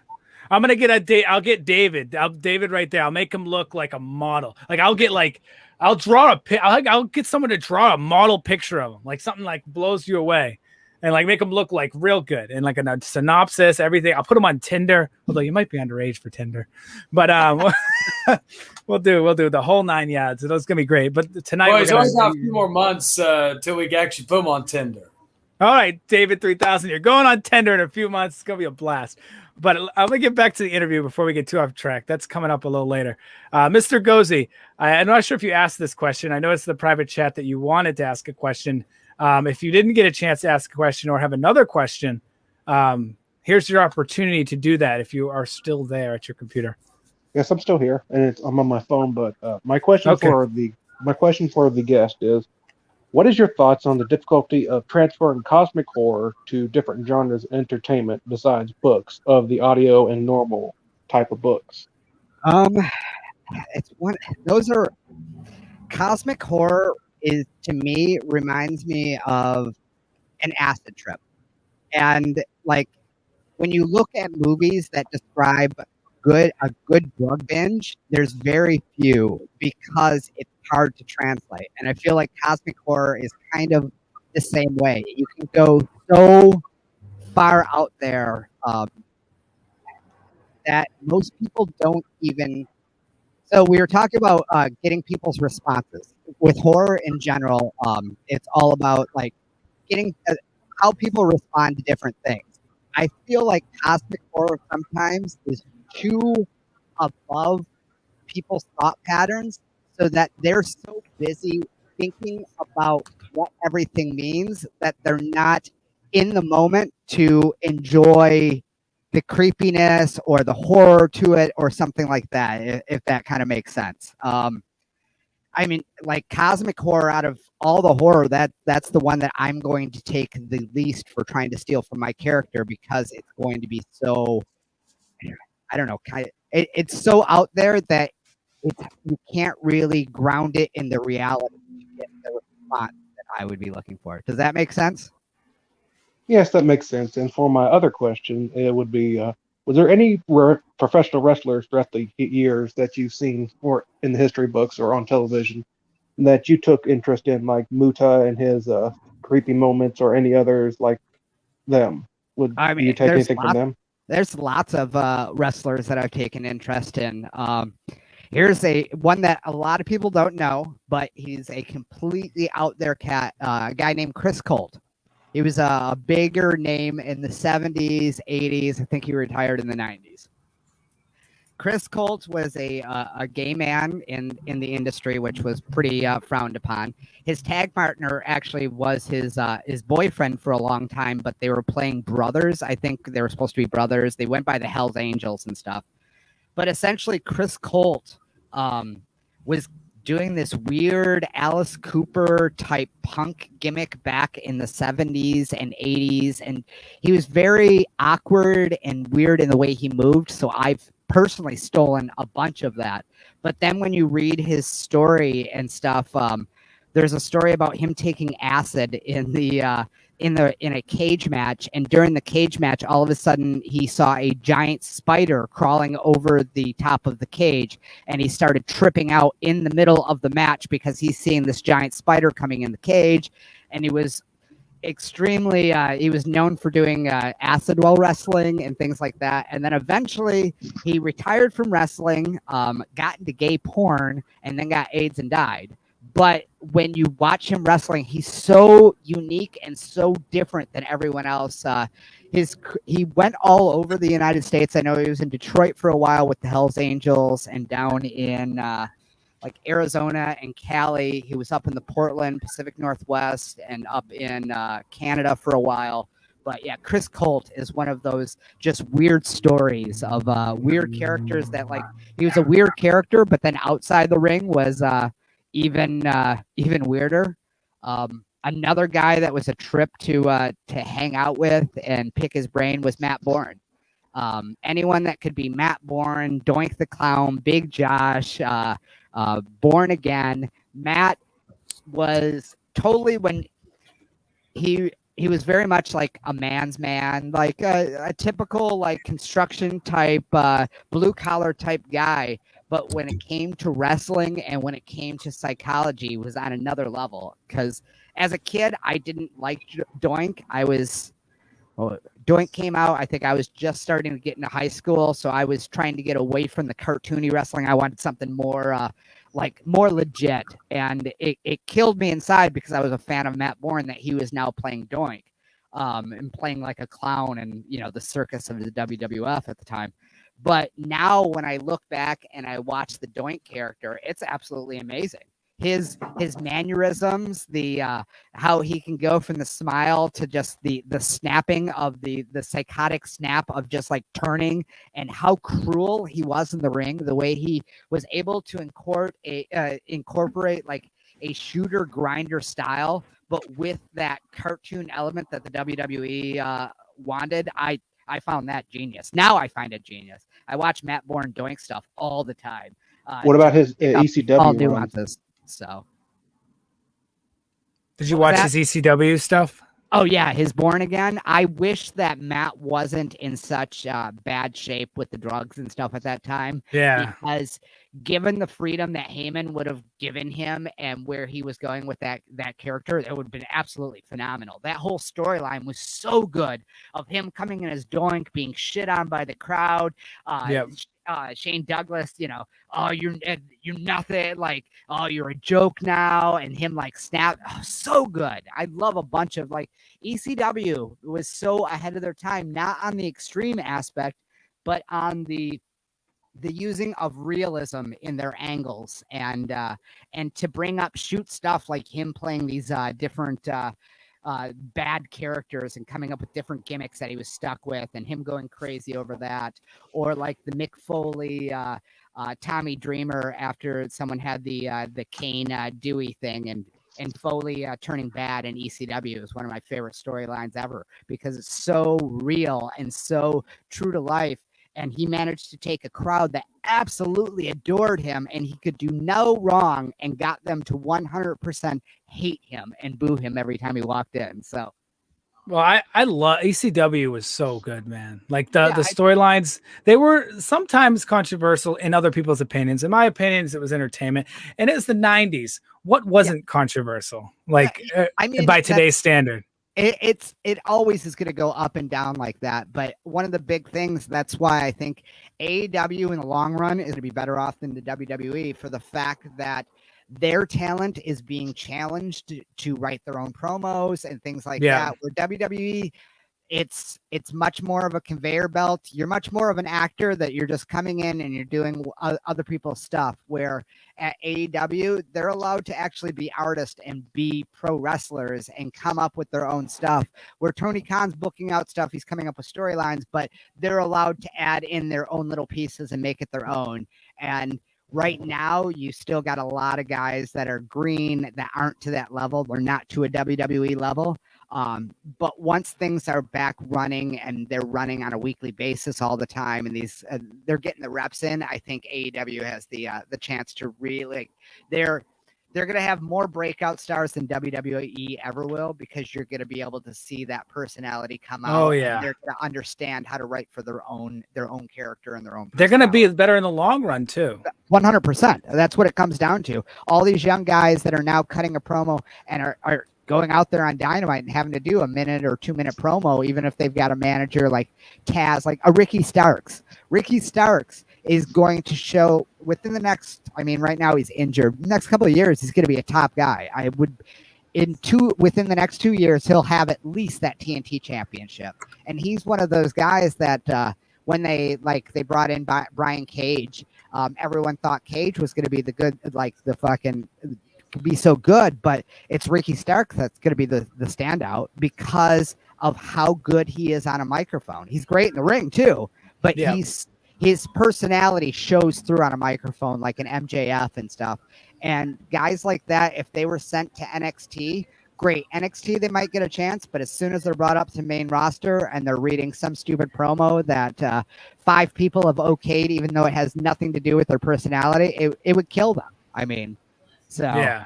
I'm hoping to see some more guys like Samoa Joe get to come over to AEW and have a little creative run, even for a year or two. There's a rumor, right? I mean, everyone keeps reading these dirt sheets. Who knows? But I'd be good for him. Yeah, but I mean then he could go to Impact over there. So it all depends on who you're friends with. So yeah, we spoke about it briefly last week, and we actually thought that Impact would be the most likely, considering him already being established there. And knowing how they work, and although I heard they changed, but I don't know. I'm not too. So for Impact, the problem with Impact, if Joe wants to do outside independent bookings, he'll go the Impact route. But if Joe just wants to work for one company, AEW is the route. AEW is going to pay him a lot more. He's going to be working on a regular basis.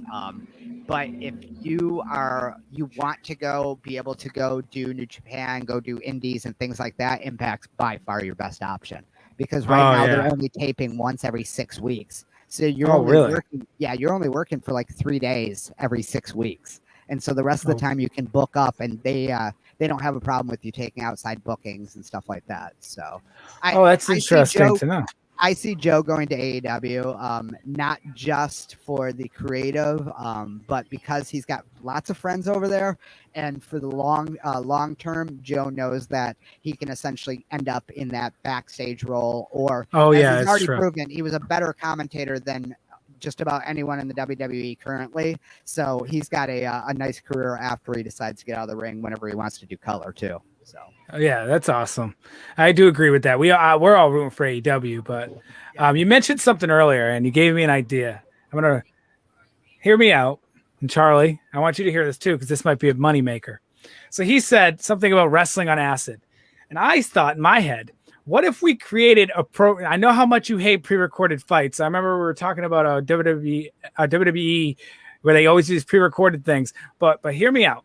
What if we shot a fight cinematically, or wrestling, or whatever you wanted to shoot? It can be a fight or UFC fight. It could be whatever you want. But there was a horror aspect involved where there was a giant spider trying to get into the ring.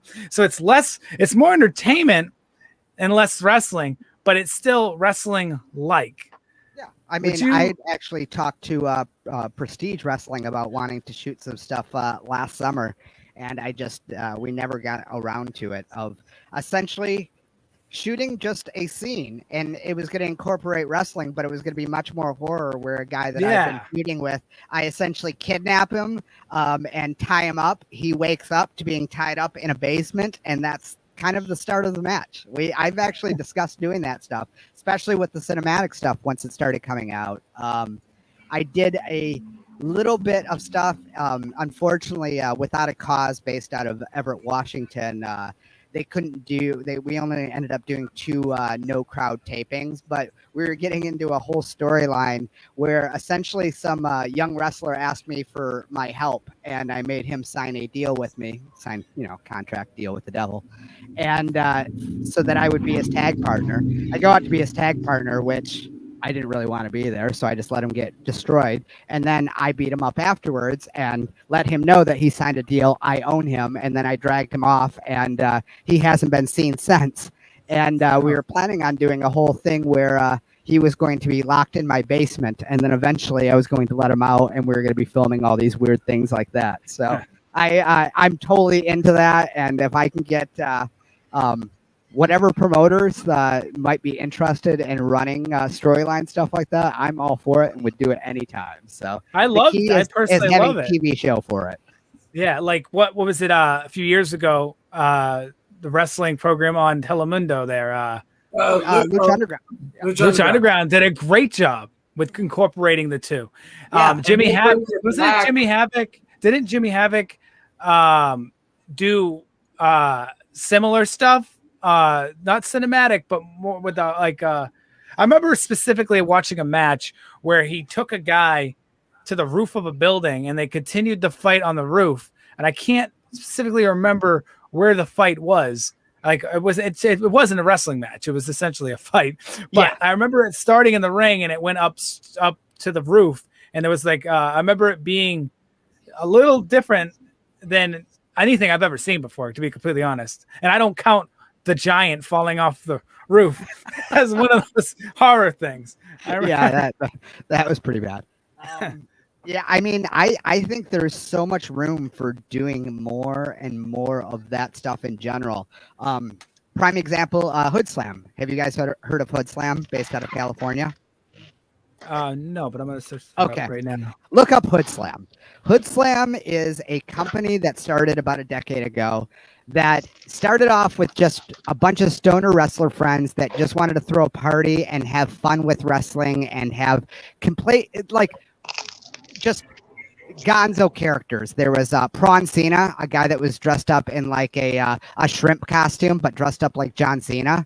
But he was dressed up as a shrimp. And so it was all weird characters like that, plus normal wrestlers, plus all this other stuff.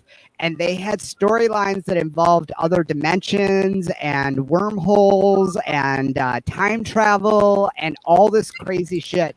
And it got over here huge. They got articles, national articles, I think in Time Magazine and stuff, as being this weird alternative wrestling.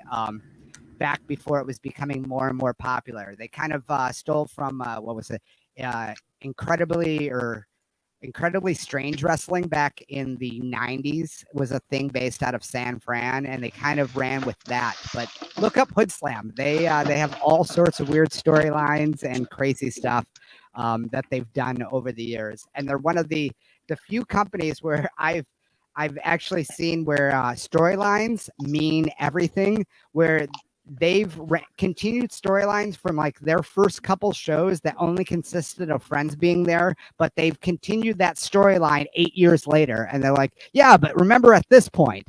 And where other a lot of wrestling companies no one remembers that. Hood Slam goes the opposite, and they're like, No, they do remember it, and all of our storylines matter, and we're not going to like just change stuff like wrestling normally does. Everything means something, and all means something into the timeline.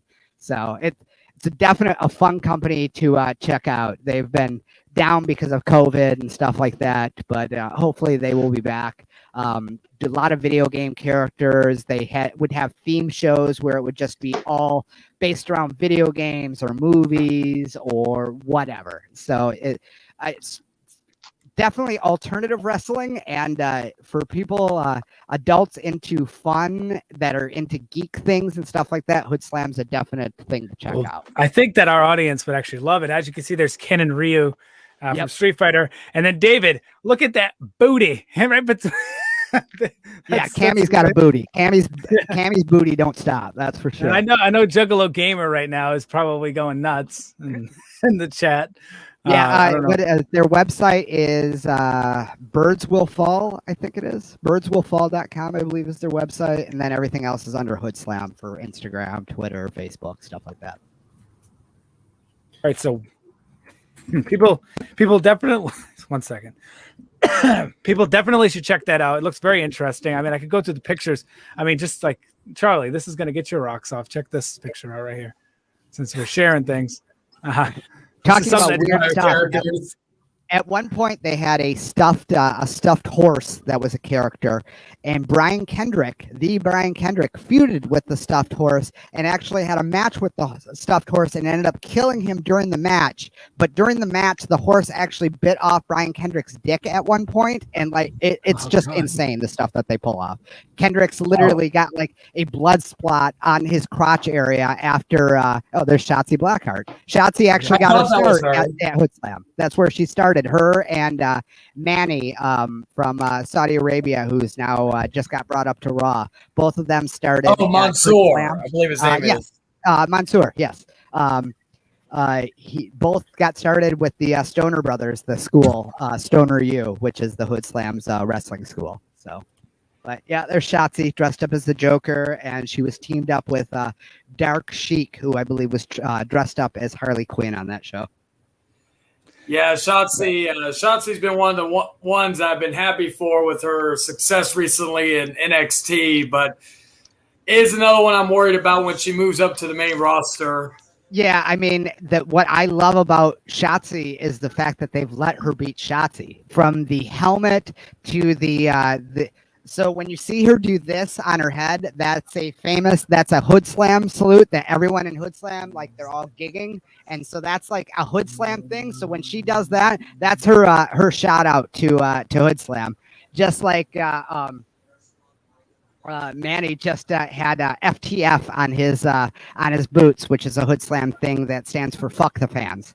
Because that was their attitude of fuck the fans. We're doing this for ourselves. Because they've had matches where the same wrestler has played two different characters, and then they advertise these two characters are going to fight each other. And everyone's like, "How can that be? The same guy plays both." And then someone else comes out dressed as one of the characters, and they're like, "What the hell? This is cheating." They're like, "Nah, FTF, fuck the fans." So it. But yeah, they both they keep the fact that Shotzi has been allowed to be Shotzi is amazing. Once she gets up in the main roster, yes, things will change. Hopefully, much like Johnny Wrestling and Ciampa, maybe she'll just get to stay at NXT personally. I know Kyle O'Reilly would love to personally just stay at NXT. A lot of those guys don't even want to move up to the main roster. They enjoy what they're doing, working for Triple H as their direct boss. So I can't blame them either. I've been to backstage for NXT tapings, and it's a fun atmosphere, and it's really good people.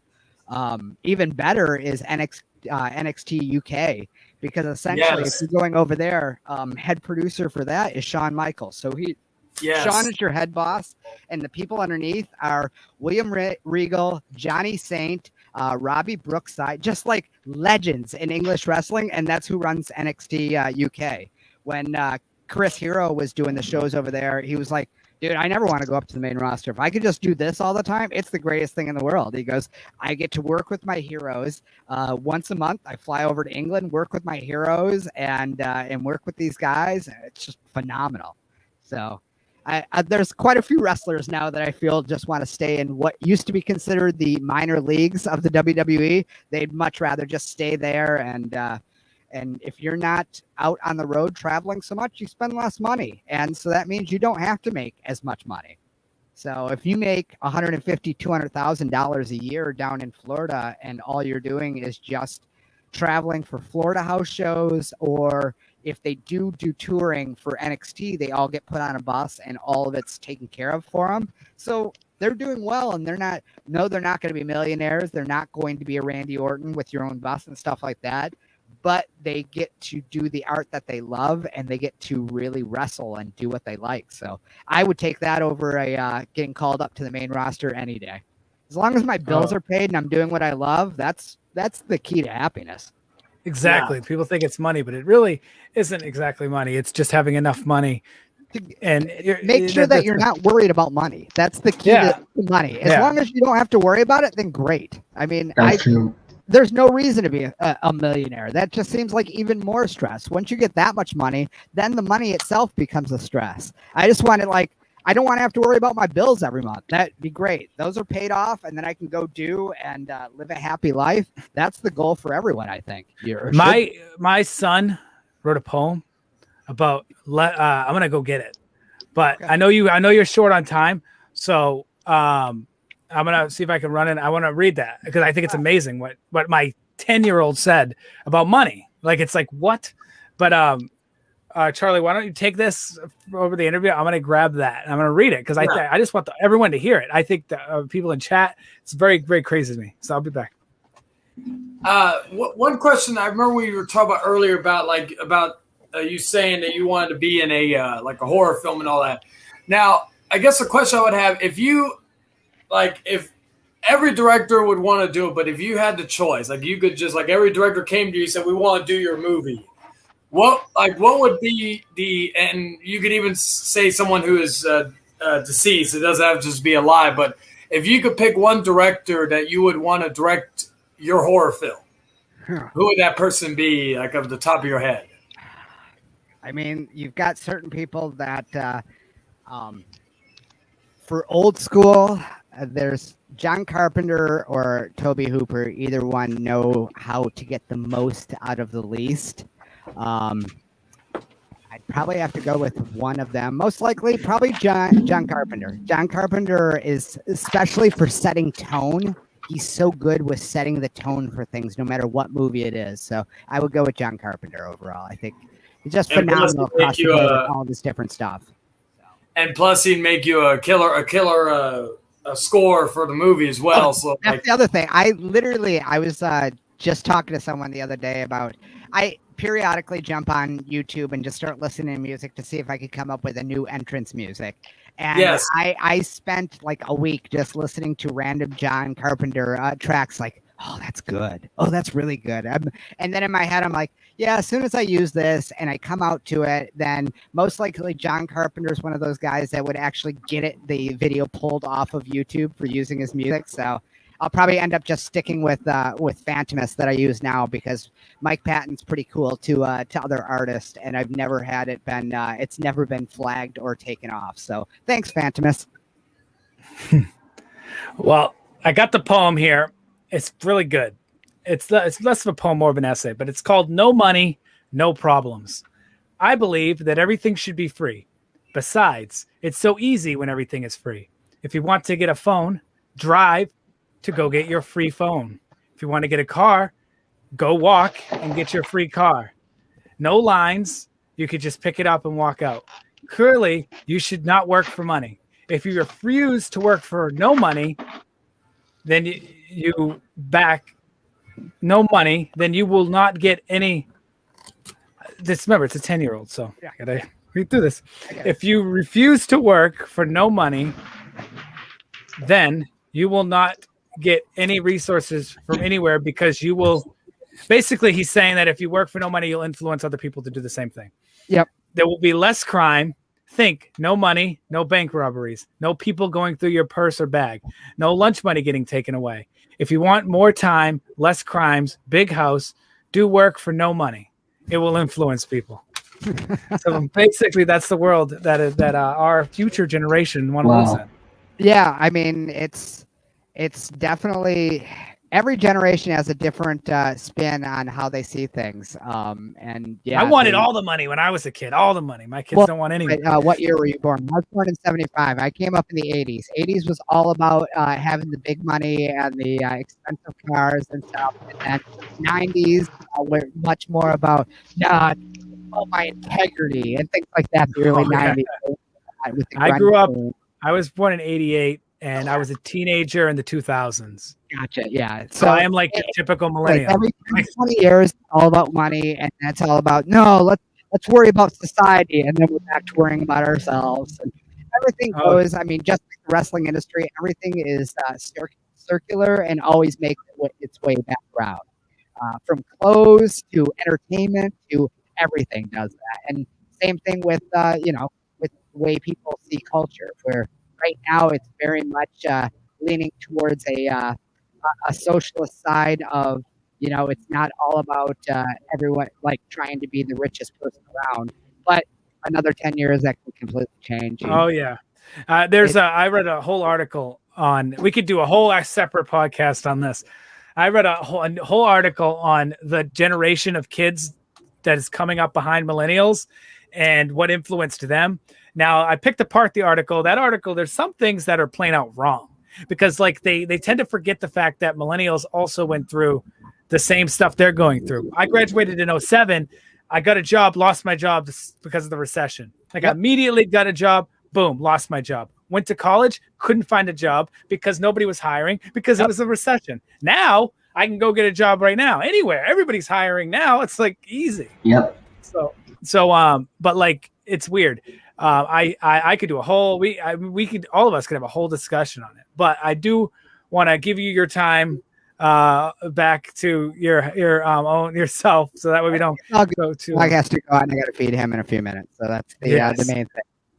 And you did say you wanted to come on for an hour, so I respected that. And but I do appreciate you coming on. This has been a great interview. I didn't want to focus too much on wrestling because I know you always get that, and I'm so glad. Video guy, I just like to talk. It doesn't matter. Especially any kind of stuff, horror stuff, video. I'm all down to talk. So that's what I do. Well, I thought it was a great interview. I loved how you opened it up with the radio stuff, like, because that gets me going. So I appreciate that. Sorry I disappeared for a few minutes because of personal stuff. It's all good. But anytime I'll be back on. Just hit me up, and I'll definitely come back on sometime. Is there anything you want to promote? Anything that you're going to appear in upcoming? Or any just want followers? Find me on all my social media at the Devil Drexl. What day? Saturday this week is the next episode of Luther's World, which I helped produce, and actually my new segment that will be on each episode of Luther's World premieres. That'll be this coming Saturday. Luther's World of Cryptids, Ghosts, and the Unknown. Where can we see that? Yeah, that is on YouTube or on Outcast, but the video form is on YouTube under Luther's World is the channel. And essentially, it's Dr. Luther from AEW, who is one of my mentors, and he interviews wrestlers either with their stories about ghosts or unknown or weird stuff they've experienced. He has listeners send in letters, and then the wrestlers read the listeners' stuff. He has experts like ghost hunters from England, from all over, and I do a segment that starts this Saturday called Defining the Unknown, which is Drexl's weird ass defining different words. I think the first one I do is Drexl defining the word poltergeist, which essentially I go into the where the word what it comes from, what it means, and different stuff like that. But quick little couple-minute segment, and then I produce all the shows and stuff. Luther's World of, and been having a lot of fun with that.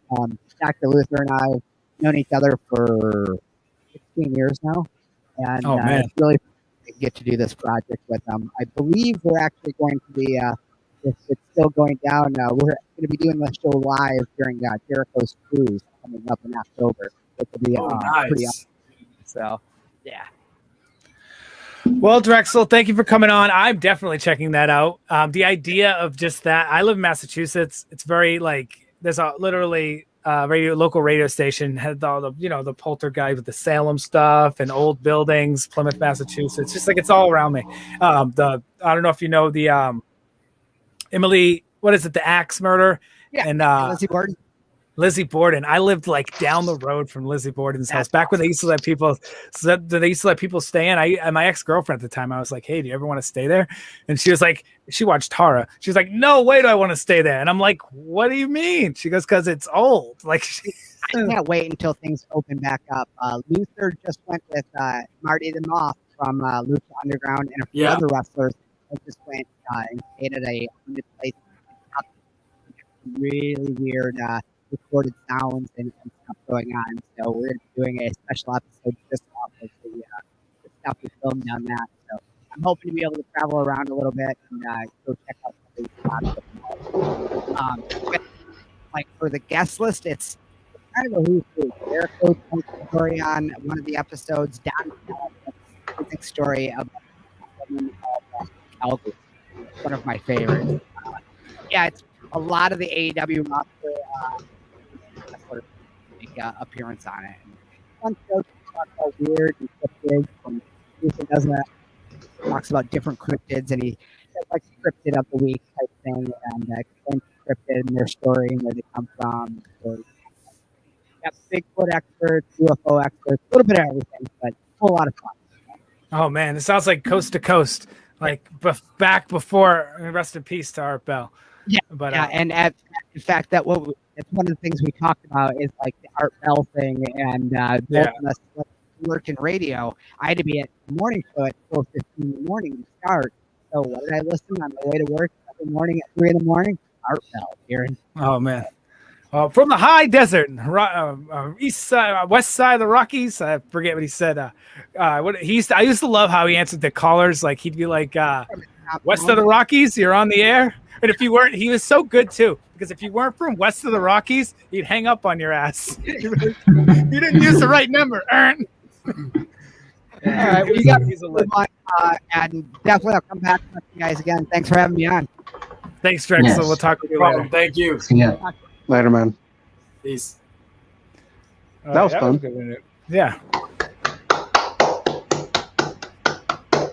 And we may have a looks like we'll be having a recurring special guest every so often.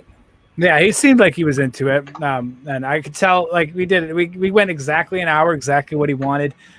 So basically, now I think Charlie, we should open up. Anybody wants to join? They can. Yes, talk, we already got one person coming in, and that is Terry.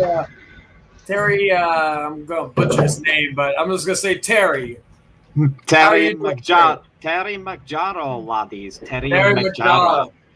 All right. Well, I'm gonna prepare the Omegle stream. I'll be here still communicating, but I won't be able to be fully here. Like I'm gonna be focusing on that, but I'm here to interact if interaction comes my way.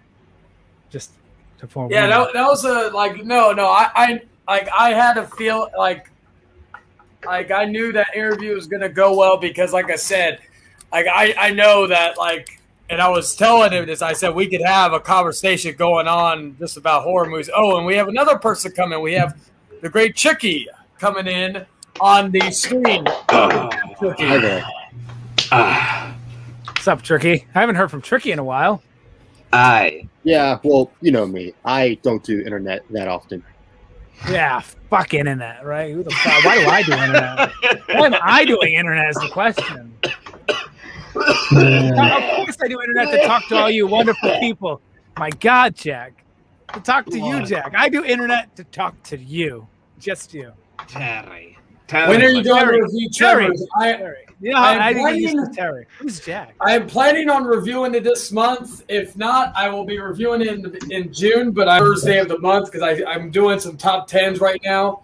Or rank them like I did the Rob Zombie movies and all that stuff. And then next week is going to be the best rank all of the Nightmare on Elm Street movies. And then the week after we'll be ranking all the Star Wars live action theatrical movies, which that will be probably a little controversial where some of the movies are in the ranking, but you know what? It is my list. At some point, you should try like reviewing like fan-made movies like that Friday the 13th one. I did.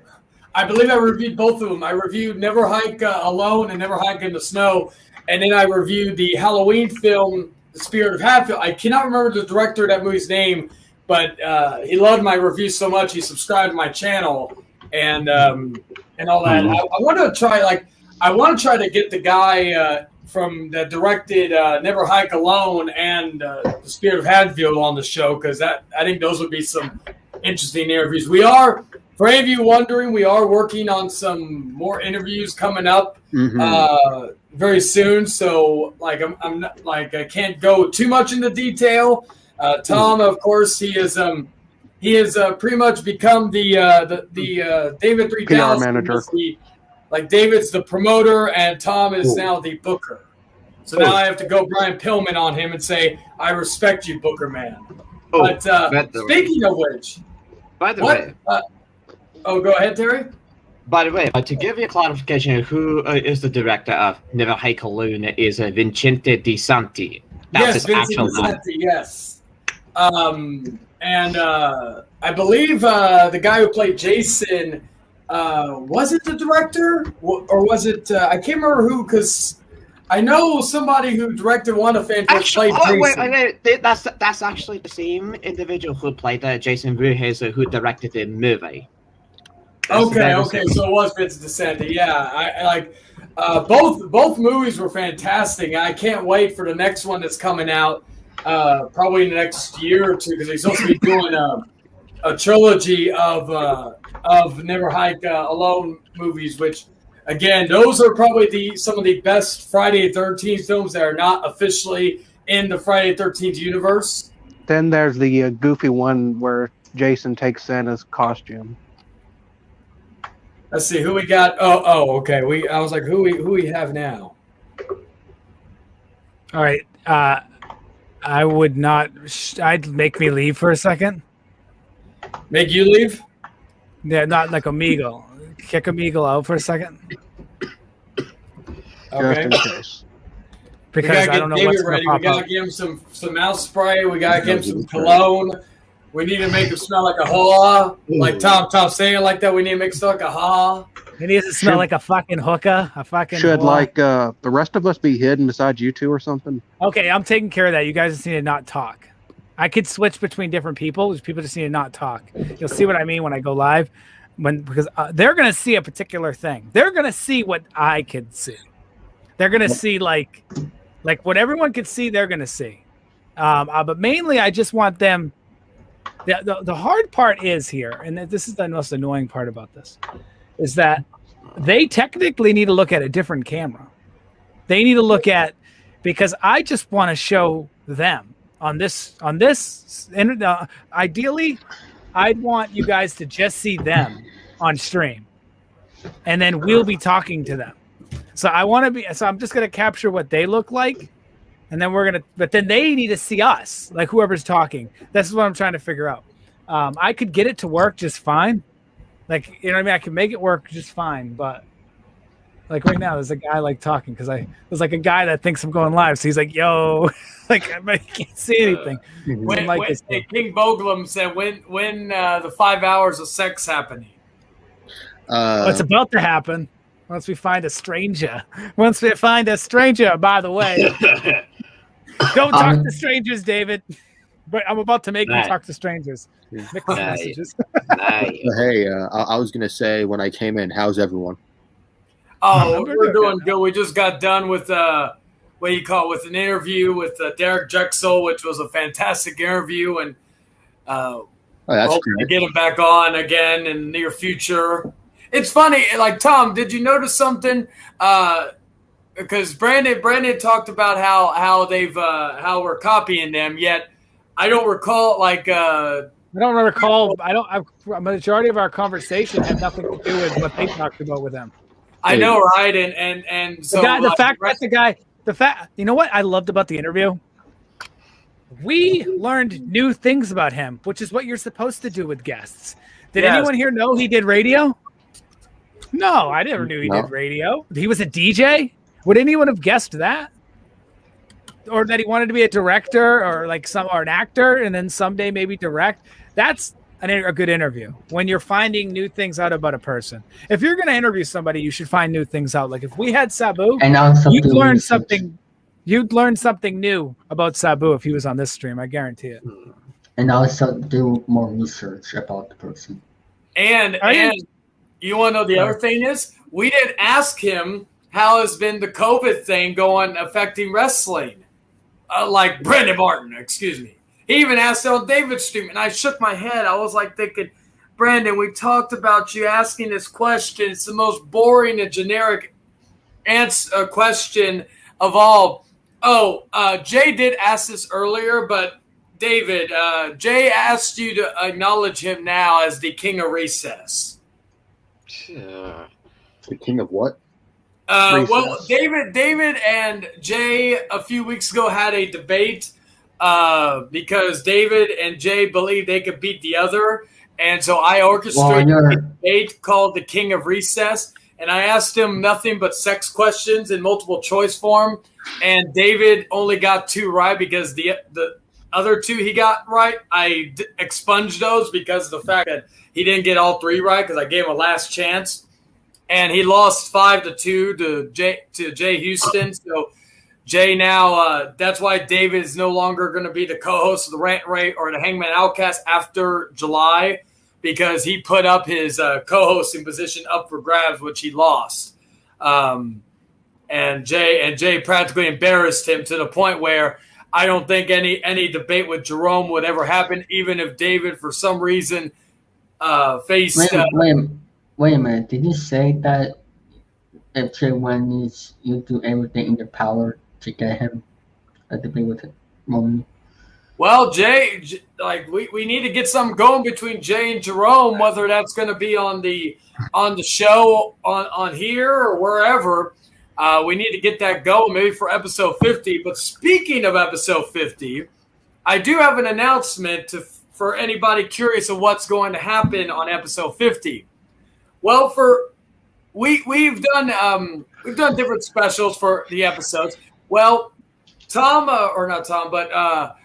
and Gary, co-hosts of the Both of Us on the Sofas, they have been doing a thing, pretty much fan voted, which I'm going to be starting up very soon, about like the best movies of the 80s and the 90s. Well, they decided that they're not going to do the 2000s. So I asked Jerome for his blessing if I could do it for maybe a special episode of Hangman Outcast, which I think will be episode 50.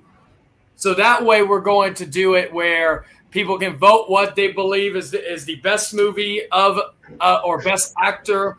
Jerome is actually helping me, so shout out to Jerome with the picks to like of best actor of the 2000s, best director, and this is like considering their entire body of work. So starting this weekend, I'm going to slowly start dishing out little things, whether it's the best director. All right, we're not going to be able to do Amigo. No, that sucks. Again, for some reason I was banned. I haven't even done anything. Probably because you're recording. David, you ruined everything. You fucked up the beginning of the show. Oh, probably. You fucked up the Amigo. You're probably right. You're probably right. It's probably because I showed that I was recording them. Yeah, David. Yeah, because Amigo has a bad habit of being recorded. It's not a permanent ban. It's not a permanent ban. They said in 1 week I'll be fine, so we should be able to do it next week. But that's annoying. Yeah, David. There's another app one way or another. My friend does, the Monkey app. It was just working. If I need to get my girl on here and do the Amiga herself as a different woman or something, if I need to do that, I swear to you, David, I will, because sooner or later you are going to get your date on here before your co-hosting position is up. Well, let's try. I don't care. I will literally call Amy and tell her to come on and do an Amigo for you. Yeah, it looks like the chat. I'm going to try. Now, Tom, I got a question for you while you're figuring that out. What, in your opinion, what is your favorite moment or episode of the Hangman Outcast? It could be an episode you're a part of. It could be whatever. But what is like of the past 45 episodes? What is your favorite episode that you've either been a part of or that you've seen?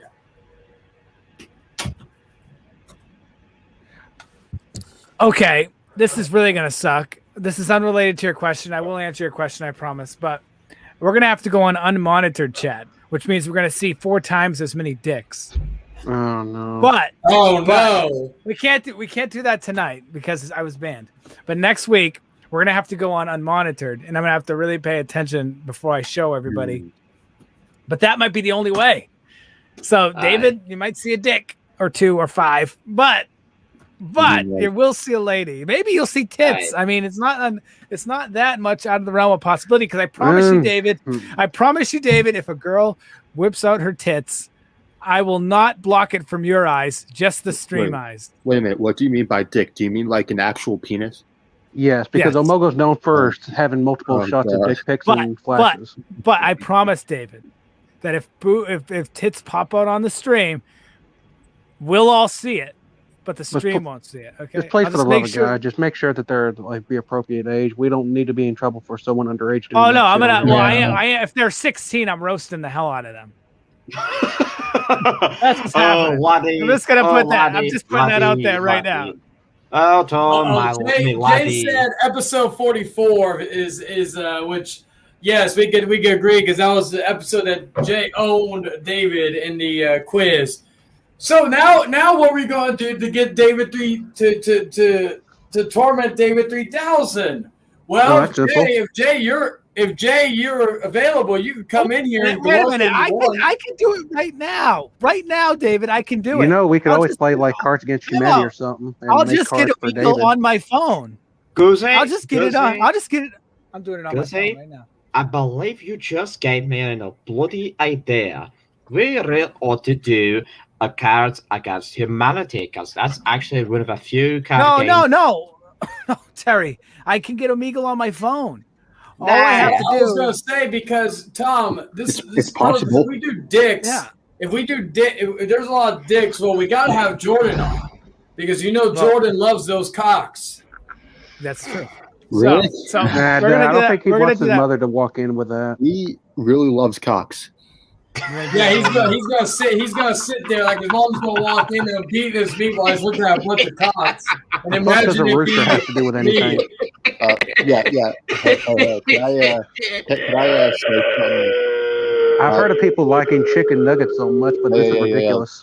Can I show my camera just in case if Jordan's watching? Whatever. All right. Here's your entertainment. Here's your entertainment, Jordan. Boing. That's a cock. Can you guys let me know if you hear feedback real quick? Let me know if you hear feedback. All right. Talk? I can't hear anything besides him coughing. You don't hear any echoing? Wait. I don't hear anything so far. Nope. Oh wait, I got to go for a second. I hear somebody call me. Okay. Bloody hell. This always does happen to me. Every time I laugh, I always end up coughing. All right. So this is perfect. All right, we're going to do this, David. You're going to get a date right now.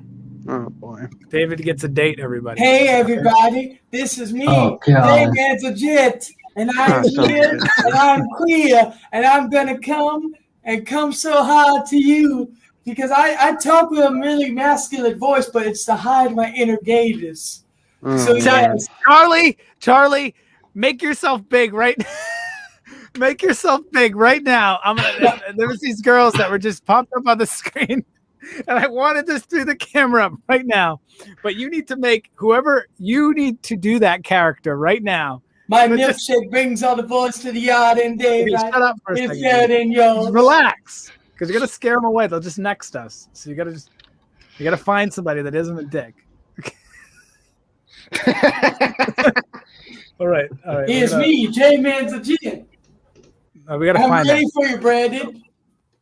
All right, we gotta find a girl though, because like this. I dropped my cigarettes because Hangman Charlie's caused me to start smoking because of all the queer jokes. All right, we're gonna get somebody, preferably a girl. All right, cool. It's so great. So, David, why haven't you returned my phone calls? You keep telling me that I don't message you back, but I message you long time. Okay, well, I just seen one dick, so that's the one for the count. Oh, a dick! I'm David. I'm getting so excited! Yay!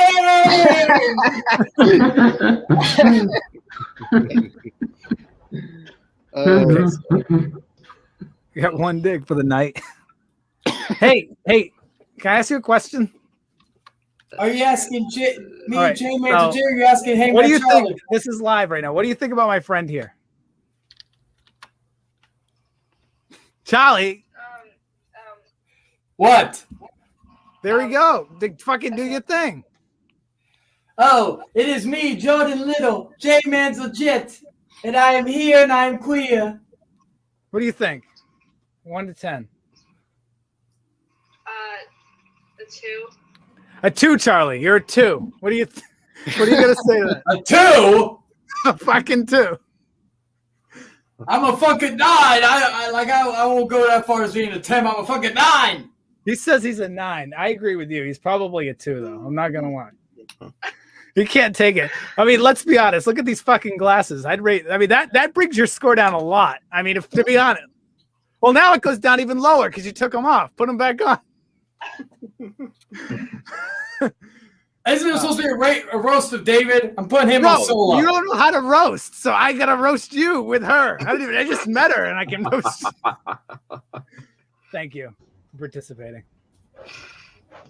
David, turn on your camera. You participate. If I get roasted, you do too. I told you never to. Look at that, Charlie. Look at the snake. Can the stream see that? Oh yeah, you're full screen. You gotta show everybody. There you go. Oh, that's look at that, Charlie. It thinks you're a 2 too. All right, let's put David on the screen. Okay, so one more question before I go. How old are you, by the way? 16. 16. Well, I got a 17-year-old. He's looking for a date. David, do your biggest pickup line, okay? Okay, your best pickup line, okay? What do you mean? Did you be honest? Okay, we're gonna rate it. We're trying to help him, so we're gonna rate it. Okay, David, this is your opportunity. What do you mean pickup line? You don't know what a pickup? Oh my God, we have a lot of work to do here. As you can tell, it's gonna be a struggle. He doesn't even know what a pickup line is. A pickup line is what I swear he's 17. A pickup line is when you're trying to get a girl interested in wanting to be around you. I guess is the best way to put it. I don't know, right? Is that what it would be? I don't know. I never really had to explain what it was. But there you go, David. It's all you. Well, don't forget to check out the Hangman Outcast. No girl wants to hear about your show. That's not. You don't enter a bar. You sit down next to a girl and you're like, don't forget to check out my show. Like that's not. No. Well, first thing you probably should do is offer her a drink. That's the first thing you should do. Typically. Can I offer you a fruit punch? That's what you asked, David. What? Do you have any advice for David? If you don't mind me asking. I can't see him. Okay, I'll show you him. Can you see him now? I can't tell if you can see him or not. Kinda. What if I zoom out just a little bit, like that? I don't really have anything. Kind of looks like a nerd.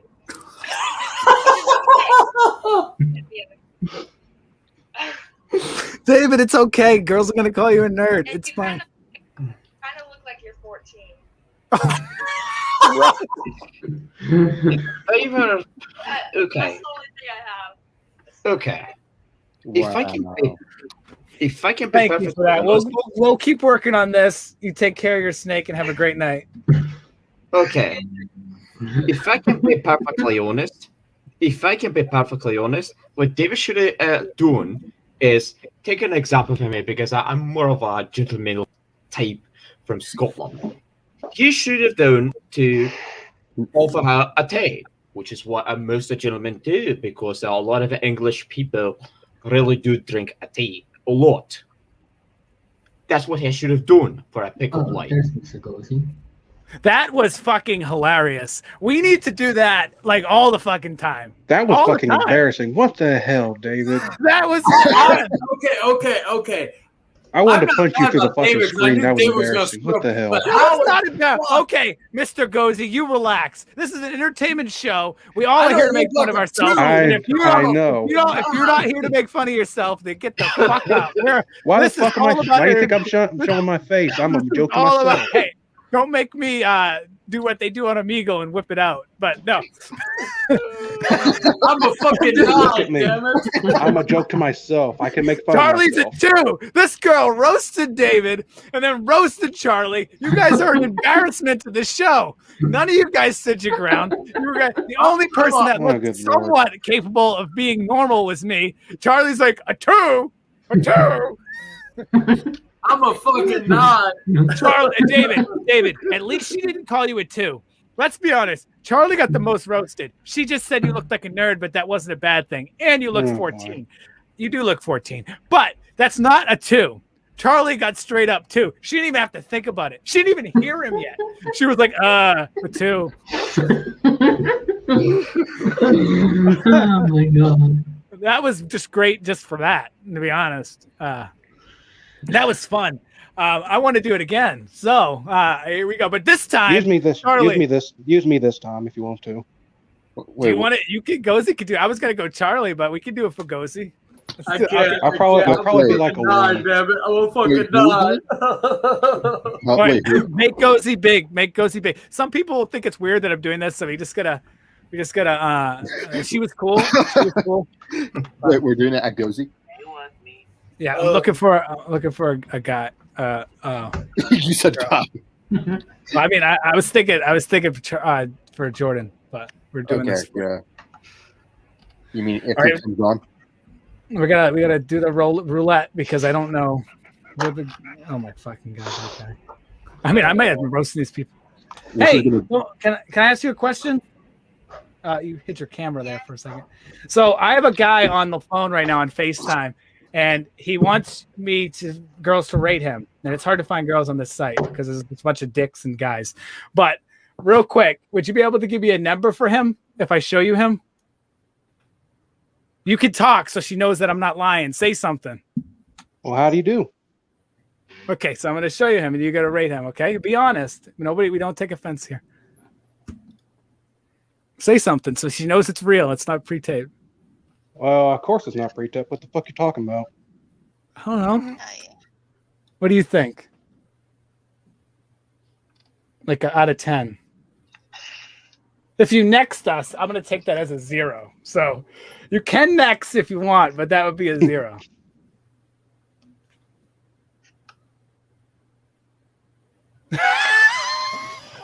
You don't want to know what she did. Moving on. Good. She nexted me. I'm a piece of shit. Good. You asked for it. You were like, I want to be next. So maybe she didn't know. Maybe let's just say that maybe she didn't know how to react. Yeah, maybe she was actually a 0 and she was reflecting. Okay, although she wasn't a 0 to me. But hey, can I ask you a question? So I got a friend here on FaceTime, and he's on my computer, but he wants. It's hard to find girls on this site, and he just wants people to rate him because he just wants to go out dating. And I was wondering if you could rate him. Say something so they know you're not fake. I'm not fake. I'm right here. I don't know why people think I'm okay. fake. Be honest though. He just wants to know. You don't have to be. You don't have to be polite. You could be real. I could take some criticism. I'm my worst enemy anyway. What do you think out of 10? Just by appearance? Yeah. I'll give him a 6. A 6, Gozy. The last girl gave him a 0, so a 6 is. That's not bad. No, yeah, Are you happy with a 6? I don't care either way. As long as I don't care. As long as someone actually thinks I'm more than 0. So I have another. So Charlie, do you want to put David on the screen? Yes. How old are you, by the way? You don't have to answer that if you don't want. I'm over 18. Oh, you're over 18. David, she might be out of your league. God. Now, this kid, he's 17, but he looks 14. But don't let that fool you. Like, he's almost 7, he's almost 18, but he looks 14. But that aside, David, I want you to try to do your best pickup line. We did this with the last girl. It didn't work out, but just forget about that. We're going to put that behind us. Now, here's your opportunity to redeem yourself and get the pickup line, okay? You got it ready? Okay, David. He's going to try. You're going to rate his, not really his looks, just rate his pickup ability.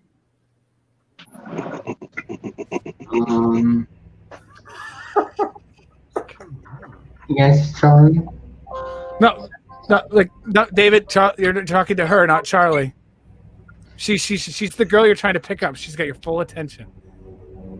Your eyes are on her.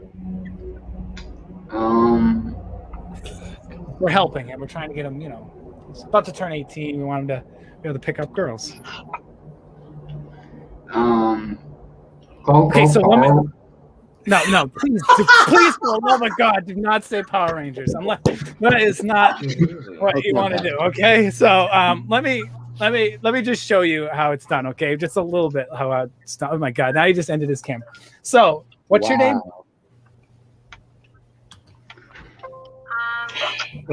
My name's Tom. Petunia. Okay, so that's not real. You kind of, but my name's Tom. That is my real name.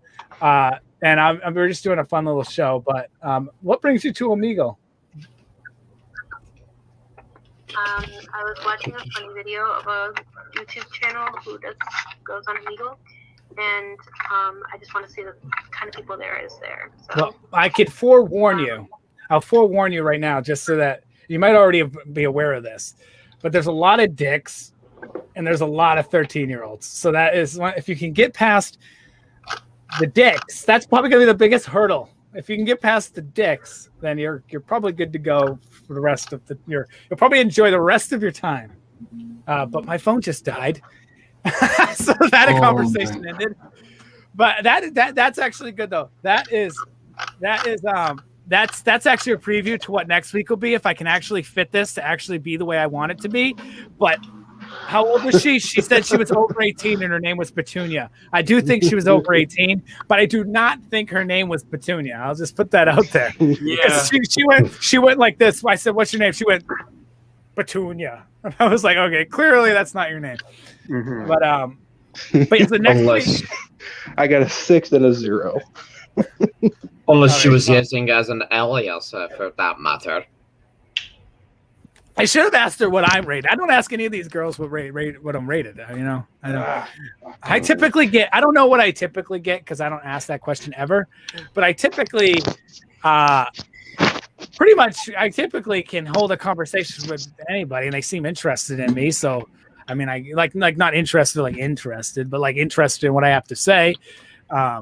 David, you're the man. You need to carry the conversation. Like, you are the anchor of every conversation with a girl. Like, if you're gonna pick up a girl, you're the anchor. She ain't the anchor. You're Tom. The anchor. Tom, I gotta say this though, David, because remember he believes 69 is called the Go-Go Power Rangers.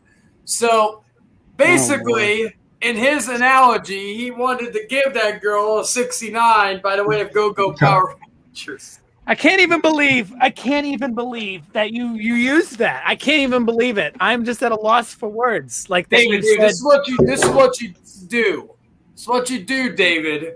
You walk up to a girl and you just say, "Hey, sweetie, I've been seeing you over there by your lonesome. All right, get you a drink, whatever you want." Then you start, and then the conversation could continue. But then you have to make that first push, if you will, that first move. All you gotta say is, "I'd like to take you for a drink sometime." Do it like that. You don't even need to say it. David, we're gonna fucking do this every week until you're gone. So you better get some pickup lines ready this week. Yeah. Because if I can't get it to work on my computer, which I'd love to, because I want people to be able to see the person. No, I don't feel bad, Jonathan. I just really don't give a shit. But I'm just surprised that the very first one just gave me automatic 0. Well, she seemed, to be fair, Gozy, she seemed overwhelmed with our personalities. I don't have a I'm personality. fucking I don't know what the nine. fuck was Damn wrong. it, I'm a fucking It nine. doesn't matter, Jester. It doesn't matter if he's not interested in picking up chicks. He needs to learn. He needs to learn. I'm a fucking If he's nine. gay, Charlie, David, if you're gay, we won't judge. There's plenty of men on Omegle. Jordan, if you'd say that that got anything higher than a 2. If you turn 18, David, Jordan will be chomping at the bit for you, David. He'll want some of that pasty cream in him. I'm not. Well, I know, Jim. We're not insinuating. Like the only person that we know is gay is Jordan. That's all we know. That's all right. I can't wait till Jordan gets on this stream again because he's going to be. I'm definitely doing that Omegle thing. He is getting a rating. All right. So I'm going to be perfectly honest. What David did was rather embarrassing. And I'm sorry to say that, but it really is that embarrassing. For a gentleman who's from Scotland, it really knows how to go around with the pickup line.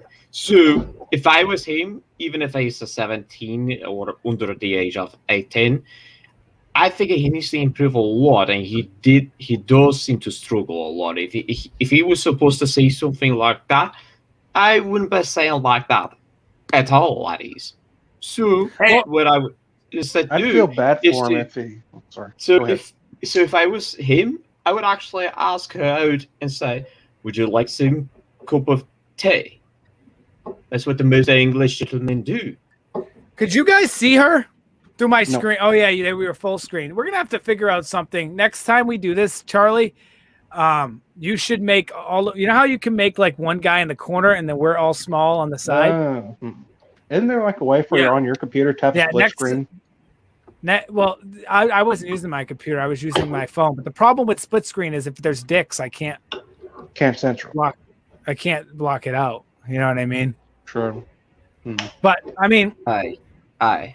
David, I'll give you the most PG pickup lines that I can even if they're like pickup lines for movies. Just some. I was like, shit. Just in the moment. Shit. There's something to work with. There's something to work with. I'm not saying that these are the greatest pickup lines of ever. Like David, you can say this, and again, it's the most cheesy fucking pickup line you can ever do. But again, you need something to work off. Hey, baby, are you from Tennessee? Because you're the only 10 I see. Bitch, I'm from Tennessee. No. You are wrong, Charlie. You're wrong.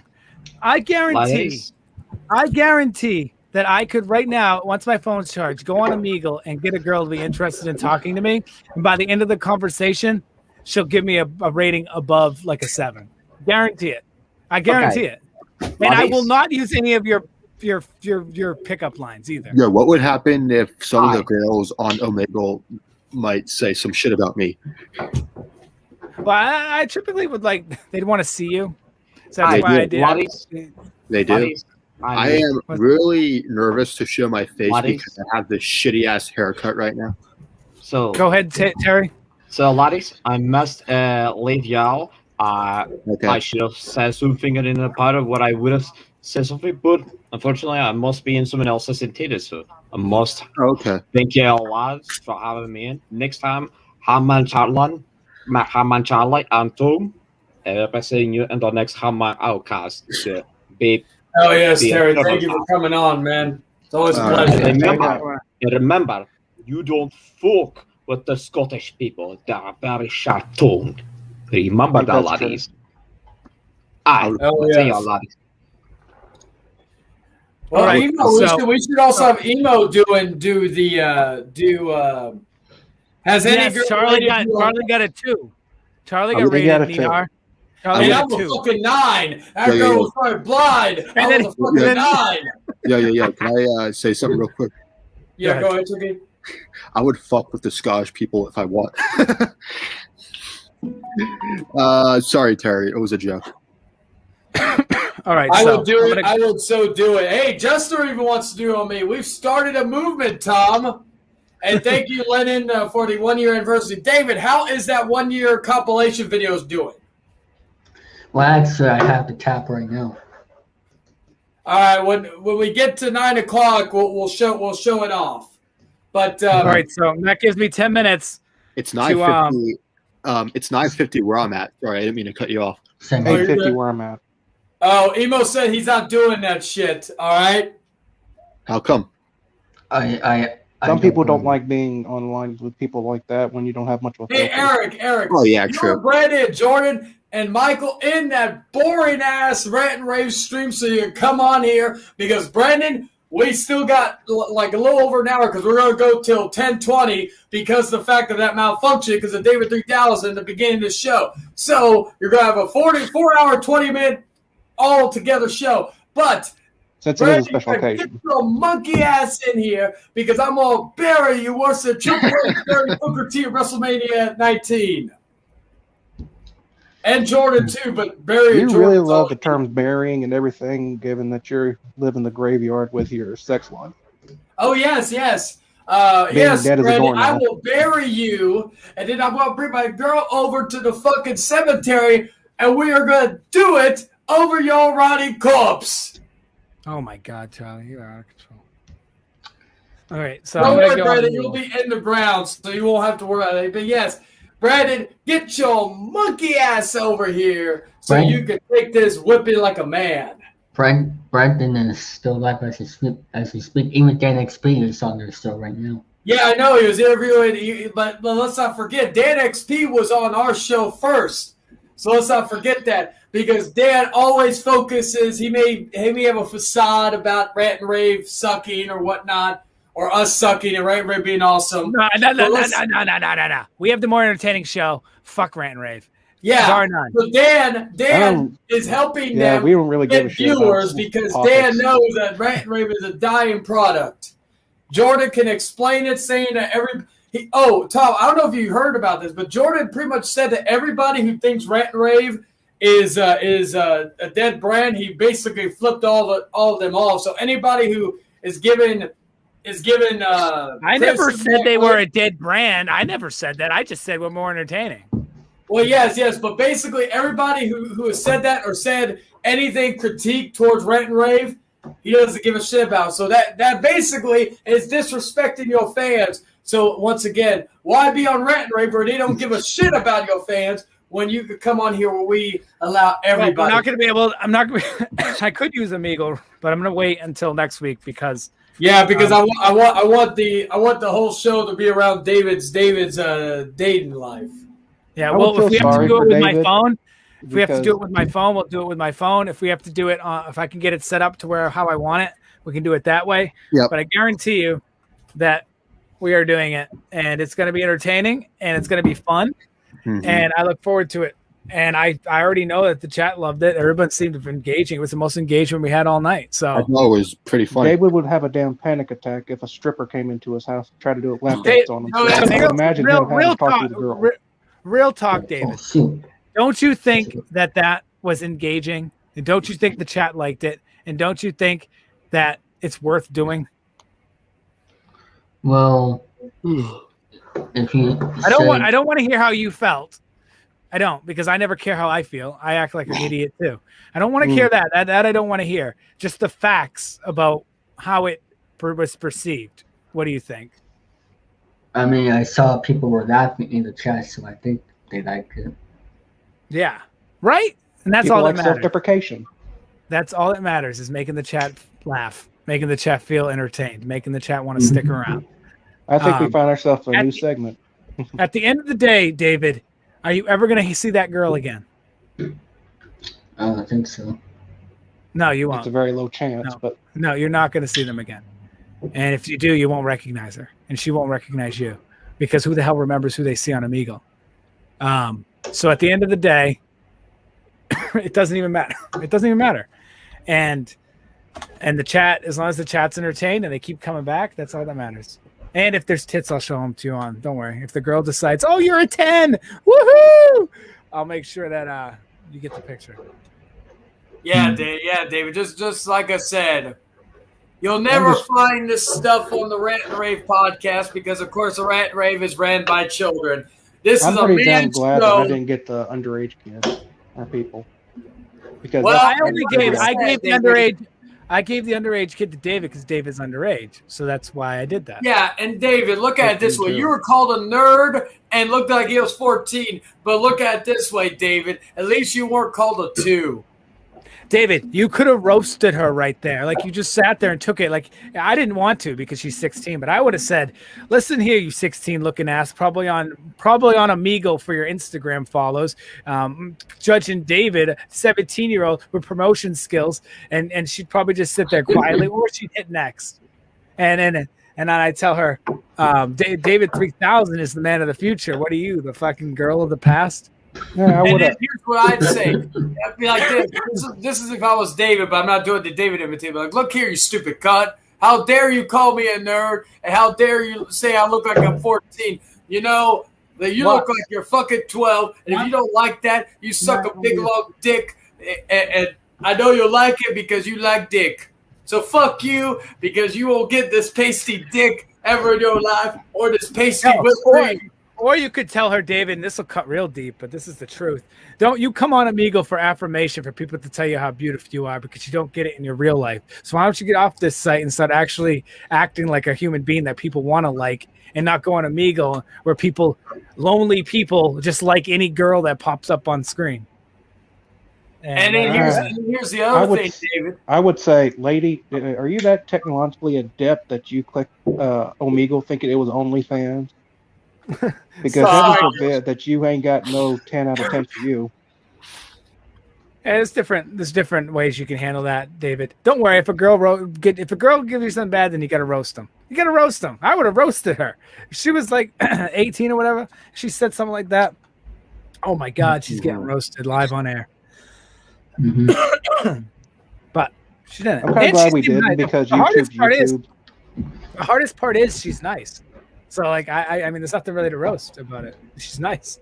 You just, unfortunately, she thought you were a 14-year-old that looked like a nerd in the nicest way possible. Yes, David. Plus, we're in the year 2020. It's not bad to look like a nerd. So, yeah, David, I know.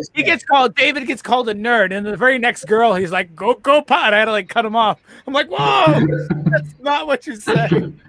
like David, if you want a girl to see, like, to get some cream cheese, put up her butt, that should have been the answer you should have done, not go Power, because, like, again, I know you wanted to give her the 69, but in the sense of go Power Rangers, Tom, you know who we should have on here doing the Amigo? Who's that? Andrew. Oh my God! We should definitely. That actually might be the first entertaining. No offense, but that might be the first entertaining thing that anyone's ever done with him on a stream. Yes, I mean,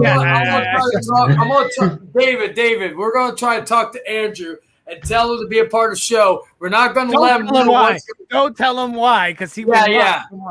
Don't tell him why, David. If you have a free pass of suffering through the ratings, then we're going to get Andrew on here, because otherwise it's just going to be your monkey for the next 8 or 4 or 5 weeks that we have left of the month until July. I'm going to go head off now. It's been fun, guys. I'll talk to you guys later. Talk to you later. I'm going to be disappearing for 2 seconds too. Being on here.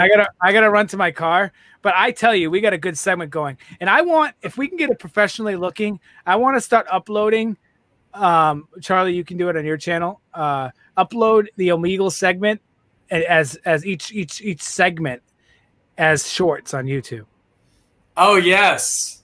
Each segment, like edit it out to be a short. Like that segment right there could be a short.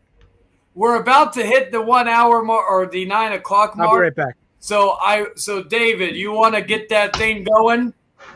Yes. Now, what's the thing? What? Oh, what's the thing? So it's a compilation of all the 1 year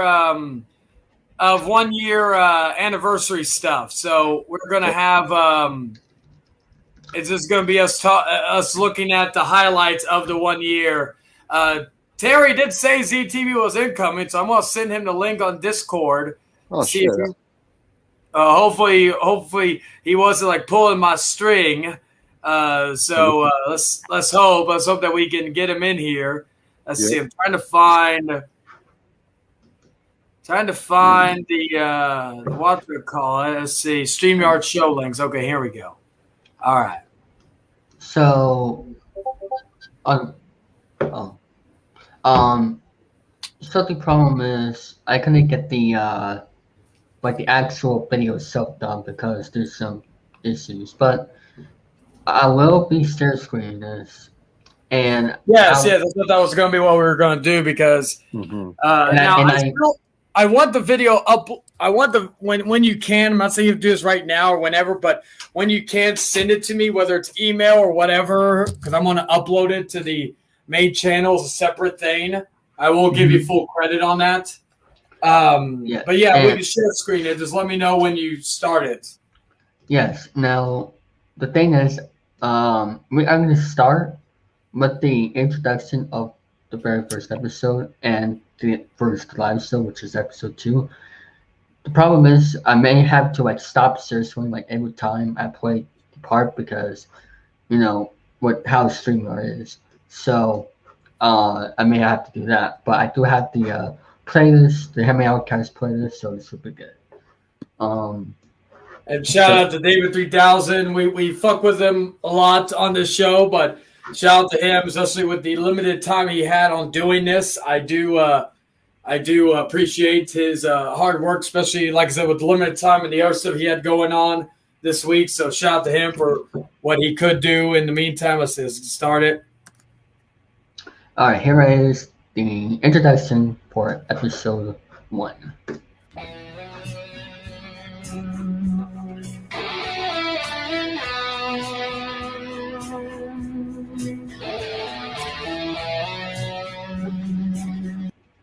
1 year ago. Ladies and gentlemen, to the debut episode of the Hangman Outcast. This is going to be a podcast format where we talk about news and whatever else is on my mind regarding entertainment, news, gaming, all no problem, Johnson. So, with that all being said, let's get to the first bit of gaming news. All right, that was the introduction. Now we're going to go to episode 2 now. As it will load, hopefully. Let me it's a longer episode, I'm assuming, compared to the that was actually, I was just thinking, that was really funny.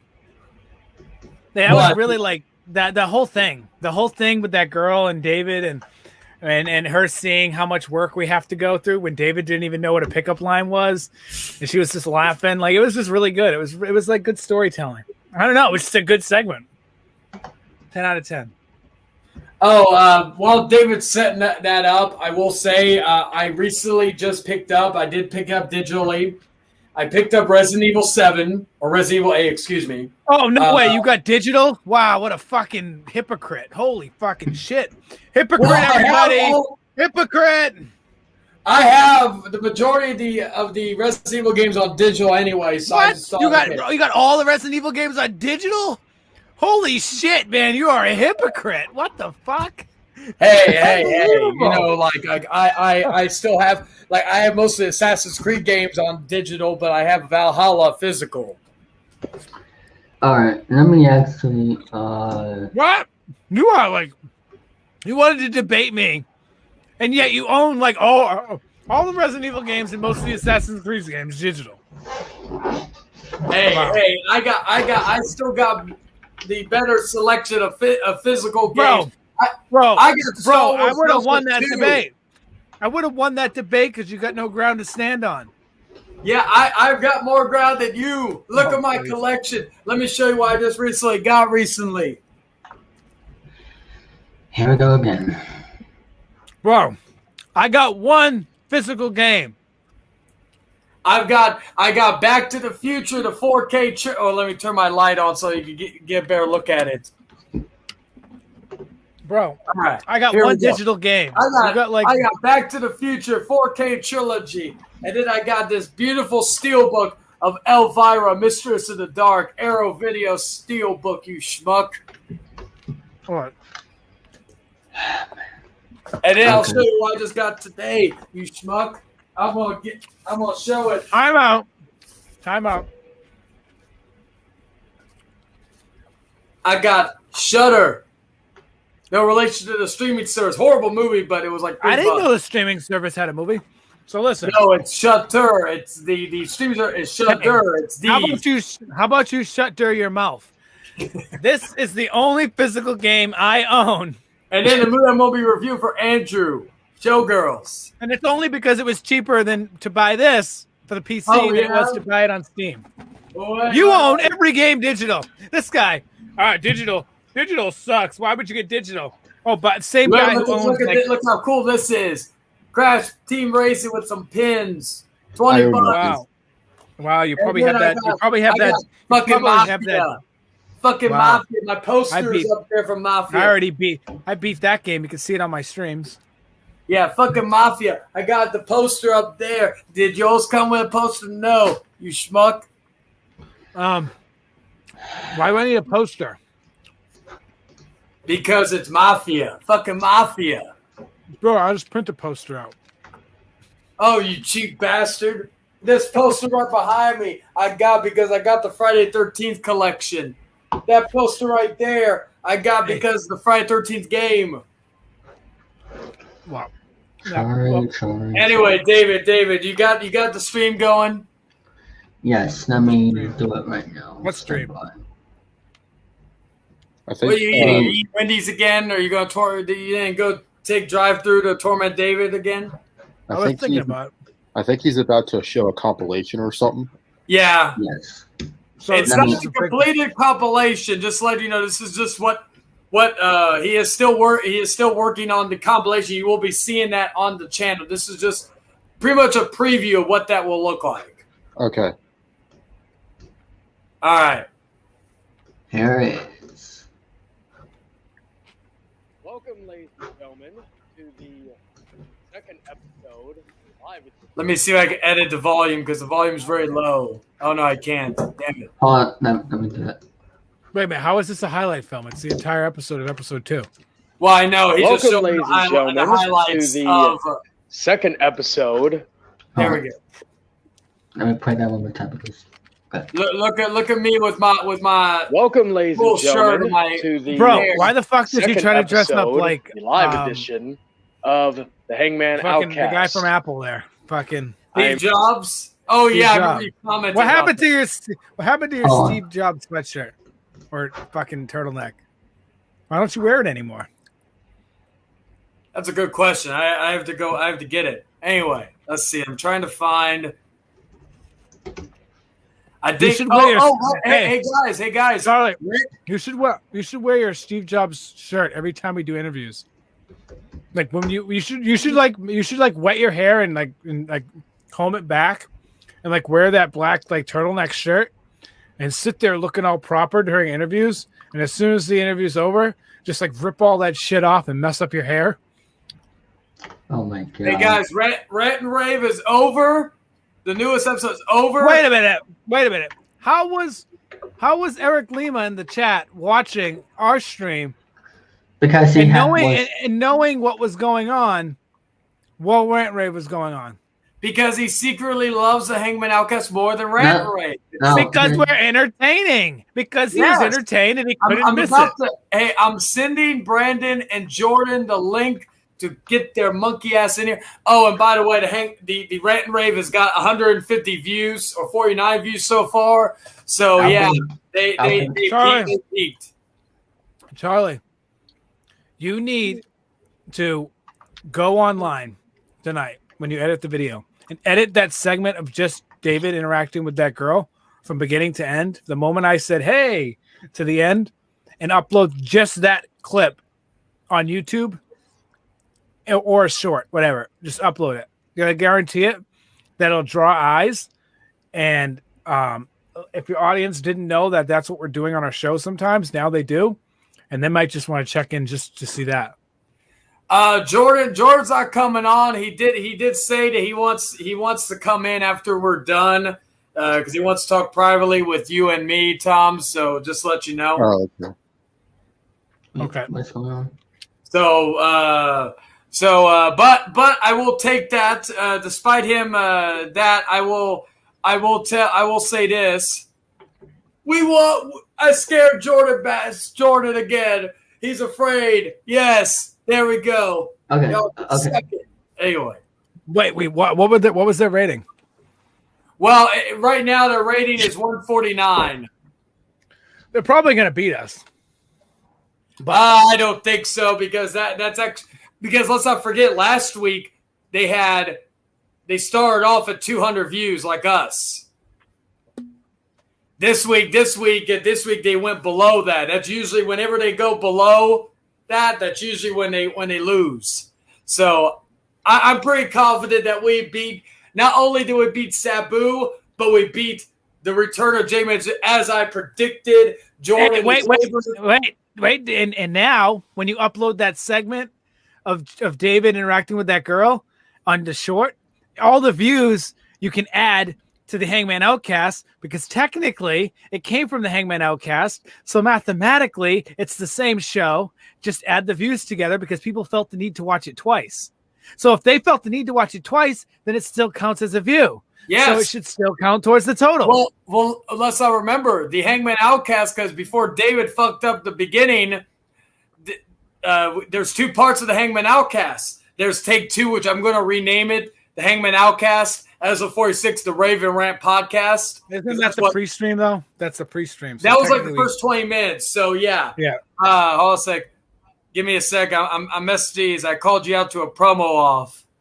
Oh yeah, we're supposed to be doing a promo off, Brandon. Brandon said hell no, and I said scaredy cat. What do you mean hell no? Whoa. I called you out to a promo off. No way he's gonna say hell no. What is that crap? Hell no. He did not say hell no. He did not say, I am going to. He did not say hell no when we were talking about it in the chat. And now all of a sudden he says hell no. If he says hell no, then you won. Yeah. You won. There's no way. If you don't come in, I won.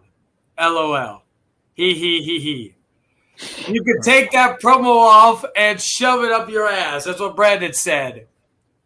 I put, if you don't come in, I won. LOL. He.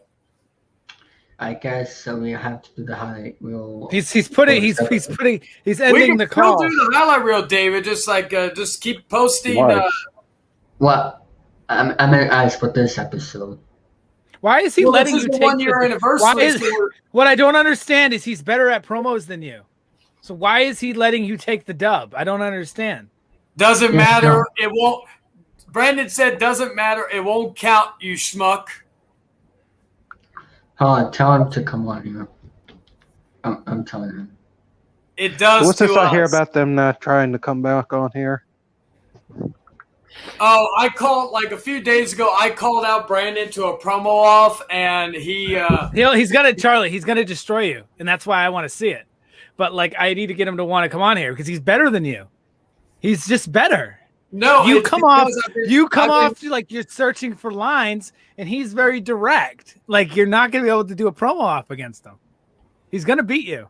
I thought are we talking about Brandon or Dan XP? Because Brandon's going to beat you if he comes on like here. The lower, like Brandon. No, he's not lower. Brandon will beat you if he comes on here with a promo off.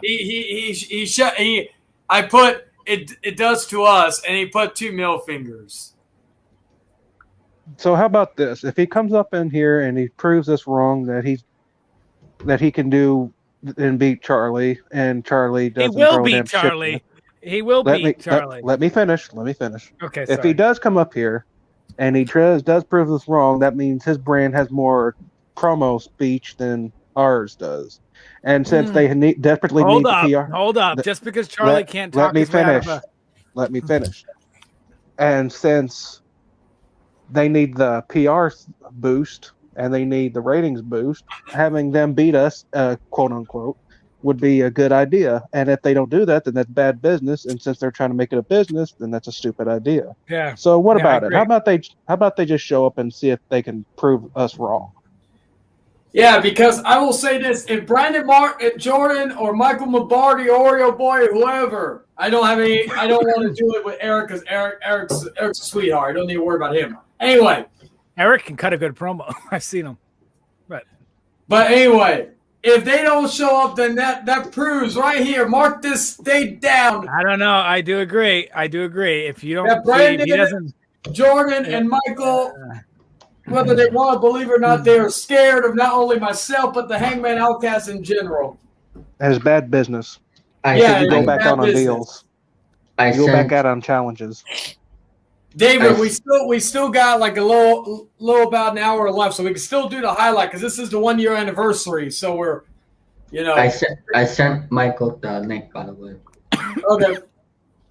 If I gotta show all the clips from my phone, I don't want to do that because that'd be poor quality because the streamer won't. Well, actually, I have on my laptop here. I could just use the StreamYard like as a panel thing, but just use the share screen like those. So this here, I'll show you. Yeah, just like I said, because we're like, oh wait, we got someone coming in. I think. But that's me for share screen. Oh, okay. Once it loads. I know Brandon Martin came in. He finally grew a nutsack. I like my girl. My girl called it Brandon Nutsack Martin on or Ballsack Martin on fucking on the Rant and Rave. She literally said, wait. You said Brandon's here right now? No, he's not. He thought he was. Like literally, my girl called him a ball.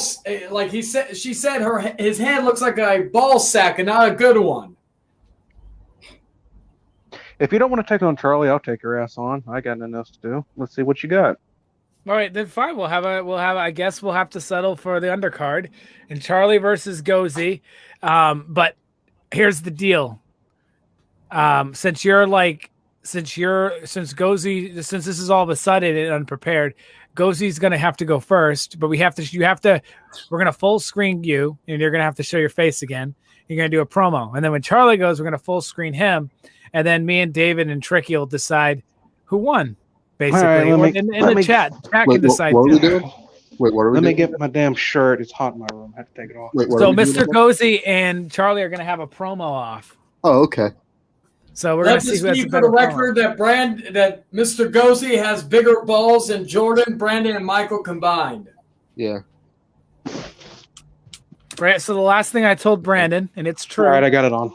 Okay. It's true. The last thing I told Brandon was that the promo will be real quick, but you understand that Charlie will claim this as a victory. And even if you beat him next time, Charlie will call it a tie. We got someone coming in. Who is it? Oh, it's a highlight reel again. Oh my God, we don't want to see the highlight reel. Don't show it. Who's this guy? All right, we'll do the highlight reel after. All right, Gozy, make Gozy full screen. He's gonna cut a promo. All right, Gozy. Oh, he's got a hat on. I like it. 5, 4, 3, 2, 1. Who in the blue hell is this man that opposes me currently? This scrawny ass looking Charles Manson wannabe. I see him, and yet I don't believe him because he just talks and talks and talks. No meaning, just talking out of his ass. Then again, that might be his face, but who cares? And nothing of worth comes from him. He just talks a big game. He tries to back it up with meager actions, and nothing happens. I, on the other hand, rarely speak. When I speak, your ass better listen. I'm the type that when I do something, I do it well. So if I say I'm going to come and smack your ass, I'm going to smack your ass one way or the other. And that's why I am the top one of this battle. Let's see what you got, fuckface. Oof. Not bad, right, Charlie. Go give me a countdown. 5, 4, 3, 2, 1, go. You know, Mr. Gozy, you are correct. Charles Manson, you could say I have a cult following here. But Mr. Gozy, no one knew who you were before I came along. I've reinvented everyone like a wheel. Spins and spins. Don't be a little hamster, keep running in limbo. Because you'll just be like evolution, and we'll just pass you by. Mr. Gozy, you talk a big game, but you're swimming with the sharks, and I'm going to swallow you whole. Because the fact is, Mr. Gozy, is that you make the great music. But what else are you good for? I am multi-talented. I could do things that you can never fathom. And that is going to be your undoing. Because if you and I came face to face in the ring, an octagon in the streets, or here on YouTube, it'd be the same as everybody else who's come before me. I smash you, I stack you, and I pin you 1, 2, 3. And the fact is, Gozy, every time you be facing me, all you be looking up is at the lights. While I stand over your dead, rotting corpse. And who knows, I may bury you. And then I may make love to my woman on top of your corpse. Who knows? So, Mr. Gozy, you're facing a real world champion. You're not facing an amateur. Now take that in your pipe and smoke it, cunt. Wow, that is the worst promo I've ever seen. Wow. Those David, are the 2 words. You know David, Mr. Gozy. Charlie, that energy is how you should cut a promo. Yeah, David, your energy for that promo was like so fucking boring. Like, and Gozy wasn't much better. But if I had to choose between the two of them, I'd pick Charlie. But I felt like we need Brandon. Save us, Brandon. Tom, let me say this real quick to David. David, whoever wins this, I'm calling you out next. You're going right now, like Mr. Gozy, are going to face me in a promo. If you think you can cut a better promo to me, you think you're a critic, I'm going to put you in a place. So before I go, Tricky, who would you think won? So I just laughed when Gozy called you a troll Manson wannabe. And I had fun regardless. I had had nothing else to do. Yeah. But I mean, I don't know which to decide. I think both of you were great. But if I had to decide, I think I'll pick Charlie, not to suck his dick, but I actually thought that him say making love with someone on his corpse. Yeah, that was a big roast right there. Well, David didn't like neither one. Yeah, see, Jonathan agrees with me. Neither one.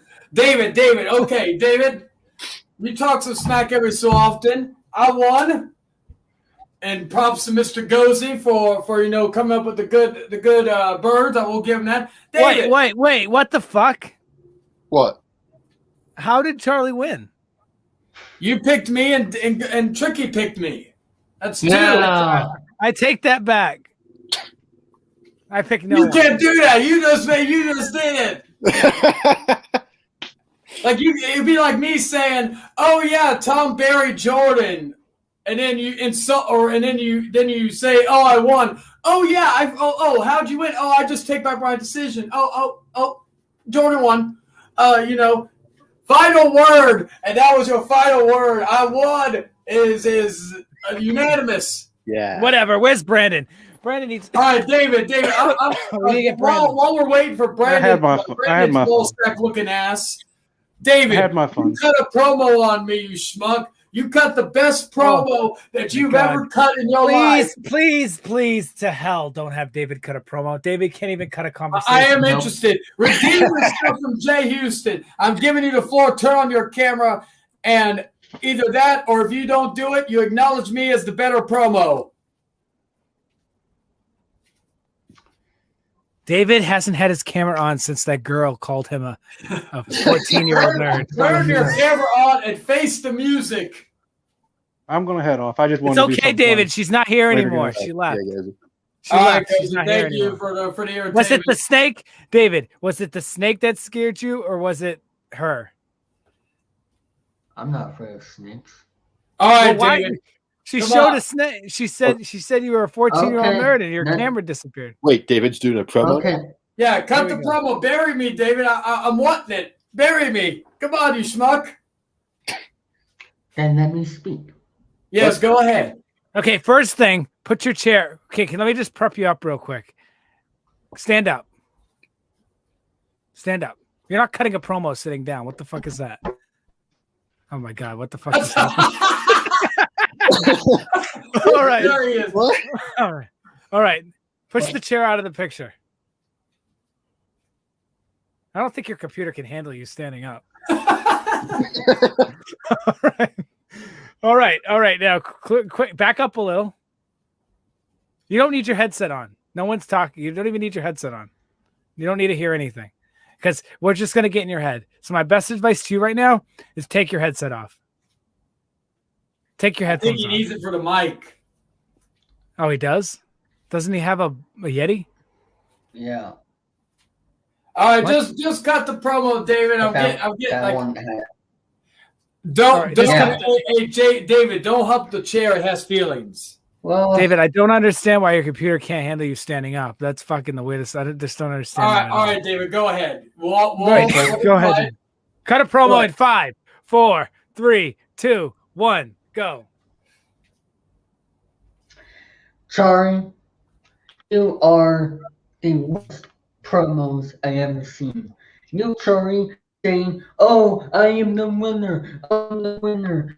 You keep talking for 4 or 5 minutes on streams, and you keep making noise all the time because that's what you are. You are CNN. You are the worst, and I mean the worst truther on the as for facts over feelings. You, Charlie, are a piece of junk because you know when you are wrong, and you, Charlie, will never be the champion of YouTube podcasting because at least you, Charlie, doesn't end a stream by mistake, not like Rating Rate. So you are not the real champion tonight because Rating Rate is, and you are always in your bathroom for some reason. Why will people be in the bathroom doing streams? That sounds like something strange about them. And you take PEDs all the time, steroids for ACPW, and you say, "Oh, I take PEDs." No, because if I do, I'll be in the hospital. So take notes, Charlie. That was actually pretty good. Not gonna lie, that was actually really fucking good. That was really good. That was way better than what you do, Charlie. It actually, I wish that David would talk like that all the time. Like I wish David would talk to David and be that guy. David, can you be that guy? Can you, David? Tom, give me a count. David, hold on. David, you need to be. I want you for now on. Yeah. Charlie, show my screen real quick. For now on, David, you need to be this guy. Be this guy for now on. What the heck, Tom? That's what you need to be. That's the cool David. Be that David. That's the David that's going to get chicks on Omegle. Yeah, that's the David. That's the David. That gets the chicks. Not go Power Ranger David. All right, Tom, give me a countdown. Sorry. Okay. All right. Now, David, real quick though, David, my best advice: be that guy all the time. That's the guy we need on this show. But anyway, so next girl we talked to on Omegle, just cut a promo on her. She might actually like you. She might actually like you. After this, can I do my own promo? Yeah, that's fine. Yeah. But Charlie, ready? 5, 4, 3, 2, 1, go. You know, I can't take someone seriously when they make love to a chair. But more importantly, I can't take someone seriously who can't get a girl. And I especially can't take someone seriously whose balls hasn't dropped. David, you try to talk a good game, little boy, but you're dancing with wolves right now. And you'll get eaten up because all you are is a fucking sheep. And the fact is, David, is that you talk a big game, but I can pick you up with my pinky and spin you around because you weigh 80 pounds soaking wet. You make every fucking girl on Omegle drier than the Sahara Desert. And that is not an opinion. That is a straight up fact. And for years you've been talking to Brandon Martin. You've been learning from the tree of Brandon Martin. And just like Andrew, you haven't learned dick all. So, David, that was a decent promo. I'll give you that. The fact is you're facing the king. You're facing the Omega. You're not even an alpha, David. You're a sheep, and what do sheep do? They follow the herd. And that's what you do every single Thursday night, whether it's Rant and Rave or fucking the Hangman Outcast. So, David, take some notes, little kid. Take some notes. and then come back at me when you actually grow a pair, and more importantly, when your balls finally drop. That was good. That is how you do a promo, David. That is why even like that's why. All right, Charlie. I think you actually won that, but real quick, make me full screen. I'm gonna cut a promo on you. Okay. Real quick, me or Chicky. You. Okay, ready? I'm gonna have to tilt this. I'm really close because I got no backup room. I'm gonna do his own promo. But Charlie, ready? All right, 5, 4, 3, 2, 1, go. Charlie, can you see me? I'm looking up at you because I want you to know that this is the view you're going to see when you're sucking my dick. Charlie, you told me to take notes. So I decided to compile a list of notes right here in my hand of what not to do if I was you. First off, fucking leave streams and fucking the middle of the guest. Well, the guest is there, a host is there, or fucking anybody. Charlie, who runs the Outcast, isn't on the stream. Goodbye. That's a shitty note. Second note. Everything you've ever said to David. Everything. I mean, that's like at least 7 pages. Nope. There we go. All right. All those pages are gone because don't ever listen to anything Charlie says. And thirdly, and this is the most important thing, Charlie, I compiled everything that's good about you on this paper. And I want you to just take a quick look at everything that is good about you. You see? See this paper? See this paper? See this paper? See this paper? See this paper? You see all the papers? There's nothing on them. Because you're a nobody with nothing to go for. So, why don't you do us all a favor, Charlie? And go get another girl. Because we all know that your view counts are fake. And we all know that your game that you spit is a lie. So have a good night, Charlie. I'll see you next time. Not bad. Not bad. I will give you that one. I guess we're having to rebut every single one of the things. So I guess I'm gonna have to, put Tom Willis in his place, as I have with 2 other people already. Of course, you have to be in the bathroom. Well, I'm standing, and I want the best lighting, David. I've already put you in your place more times than any. David, I don't want to embarrass you anymore that's happened tonight. So, David, you schmook. Anyway, I'll give myself a countdown. Because 5, 4, 3, 2, 1. Tom Willis, I heard everything you said. And it was very interesting. Coming from the guy that I made relevant on YouTube and on the platforms, people didn't know who in the hell Tom Willis was before I stepped in the game. Before I reinvented him. Just like I reinvented the Rant and Rave podcast and many other people and shows and all that good stuff. Tom, you talk a good game. You have your little notes. And bravo for you. You're like Brandon Martin when he first tried to start doing promos. But Tom, you have no idea who you're dealing with. This is the man that reinvented you. You would be nobody. You talk about me being a nobody. 6 months ago, you were a nobody before I came along and saved your ass from anarchy, monarchy, everything you could think of. Let's see, let me let somebody in. Jester wants a piece of here. So while I continue, while Jester's watching, and I'm taking myself out solo screen. Thank you, Jester, for that. I'm going to get to you in a minute. Anyway. Tom Willis, you would be a nobody. While I would still be hosting one of the greatest shows on YouTube right now. So you should not be telling me to suck your dick. You should be on your hands and knees sucking my dick, telling me, thank you, mister. Thank you, sir. Thank you, Charlie, for letting me be on your show. And I'd be like, you're welcome. I'll keep sucking my dick, bitch.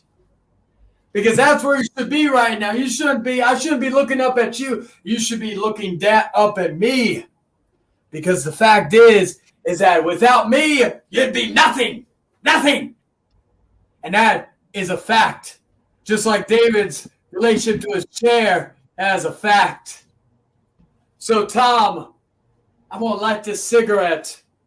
So I want you to really pay close attention to me doing this because I want you to suck my dick as well as I suck on this cigarette. Suck real nice and hard because unlike you, I like it rough.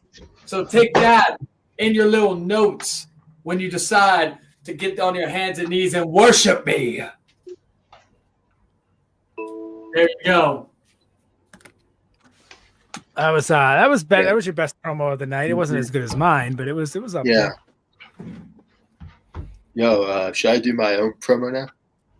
So you tricky kid face jester. And Charlie, by the way, so far, David, the only promo that you should upload is between me and you. Really? I was expecting to do a promo against Charlie, but okay. Well, I just figured Charlie's done like so many promos. Nobody fucking wants to hear his voice anymore. I could do promo on everybody. I'll bury everybody. Okay. But wait, who wants to start first? You or me? Well, Tricky, you go first because we just heard Charlie. Yeah. I'll give you solo layout. Go ahead. The only rules is that we see you. I don't know what the fuck to say. The only rules is that we have to be able to see you. Yeah. Okay. Yeah. I'm trying to think of something to say. I don't know what to say. Oh, he likes it in the ass. I don't know anything. Okay. That's Jordan's thing. Oh, can't bury me, Jonathan. Jonathan, how about you come in here? I'd actually love to have a promo off with you because, like, what do you call it? I already had a promo off with Scorpion Death Drop, and I buried the legendary Scorpion Death Drop 6 feet on. Oh, we lost David. David couldn't handle the defeat.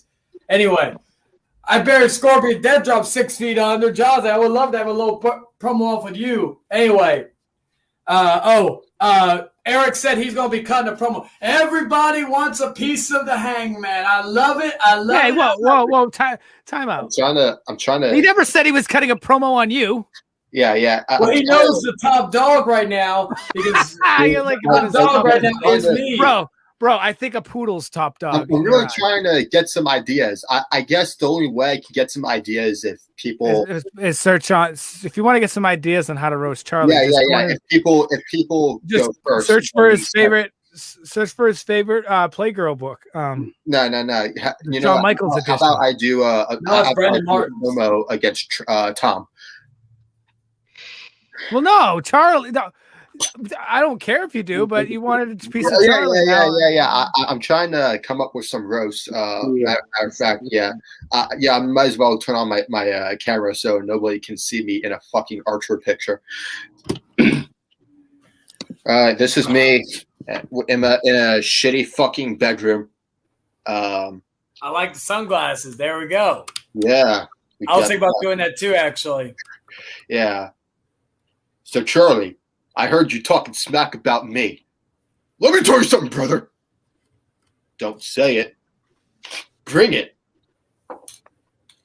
Oh, yeah. And to all your fans who say shit like, you're going to kick my ass, you're going to take me down, I just want to let you know that you have been X'd.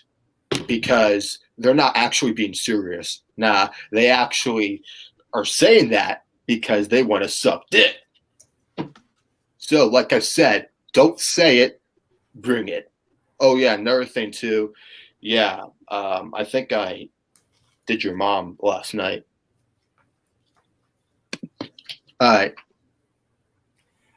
That's not the best promo. Okay, that was very interesting. So, I hate to do this to you, Tricky, but I'm going to have to, Yeah. Go ahead. I'm going to give myself a countdown. 5, 4, 3, 2, 1. You know what, Tricky? You had a good mom joke in there. What was that? 1980s when that became a thing? Really? Speaking of the 80s, you had Hulk Hogan jokes. Well, let's be honest here, Tricky. Yeah. Don't make me send out the mafia on you to roast you. Don't make me challenge you to a Crash Team Racing. Don't make me take you to Showgirls and show you a good time. Don't make me take a picture of you like Shudder and have a girl hanging over your neck. These are probably the biggest breasts you'll ever see. And you still couldn't have them. And while we're talking about the past, let me take you back. Why are you fucking throwing your DVDs everywhere? Let you're me fucking making a mess. You're making a fucking mess. Charlie, you're making a mess. Hey, you're interrupting my promo, Tom. It doesn't matter what you think, Tom. But let me take you, before I was so really interrupted by that shaggy-looking motherfucker, let me take you back to the future. No one, shut up. Hey, no one can hear you right now. You got my dick in your mouth. Don't make me mute your mic as I'm You have to take your dick out of your mouth first. Dude, here's the thing, Chicky. Just let Charlie finish his promo on me. Here's the thing, Chicky. You talk about doing my mom, but guess what? My girl swings both ways. So how you know when you heard them banging on the walls, it wasn't your dad doing your mom, it was my girl doing your mom. So why don't you take that on your tombstone, saying, "Here lies Chicky. My mom got banged by a girl as I got buried by Hangman Charlie." And we'll see you at your funeral. And don't worry.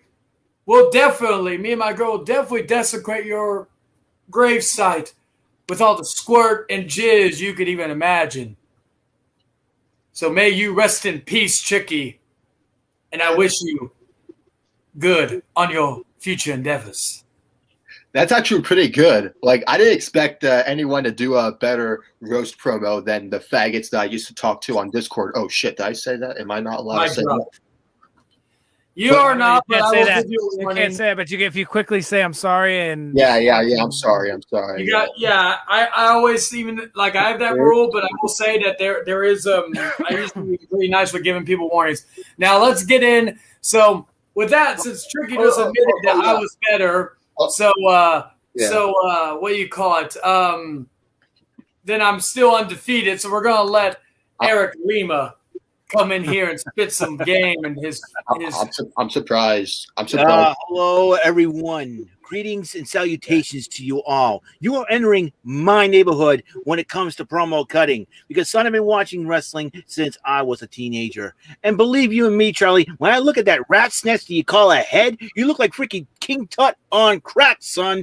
The fact of the matter is this: you don't mess with the Eliminator. The Eliminator eliminates all competition. He's like the lightning bolt and bullseye. Boom! I hit you, you lose. Simple as that. You get whammied. You're like a You get whammied out, son. Like, press your luck. 3 whammies. 1 more, you're gone. As simple as this. You don't mess with me. You don't mess with me at all. Nobody messes with me. No troll. Nobody. Nothing. You enter my neighborhood. I'm the neighborhood watchdog. I'm going to kick you right out.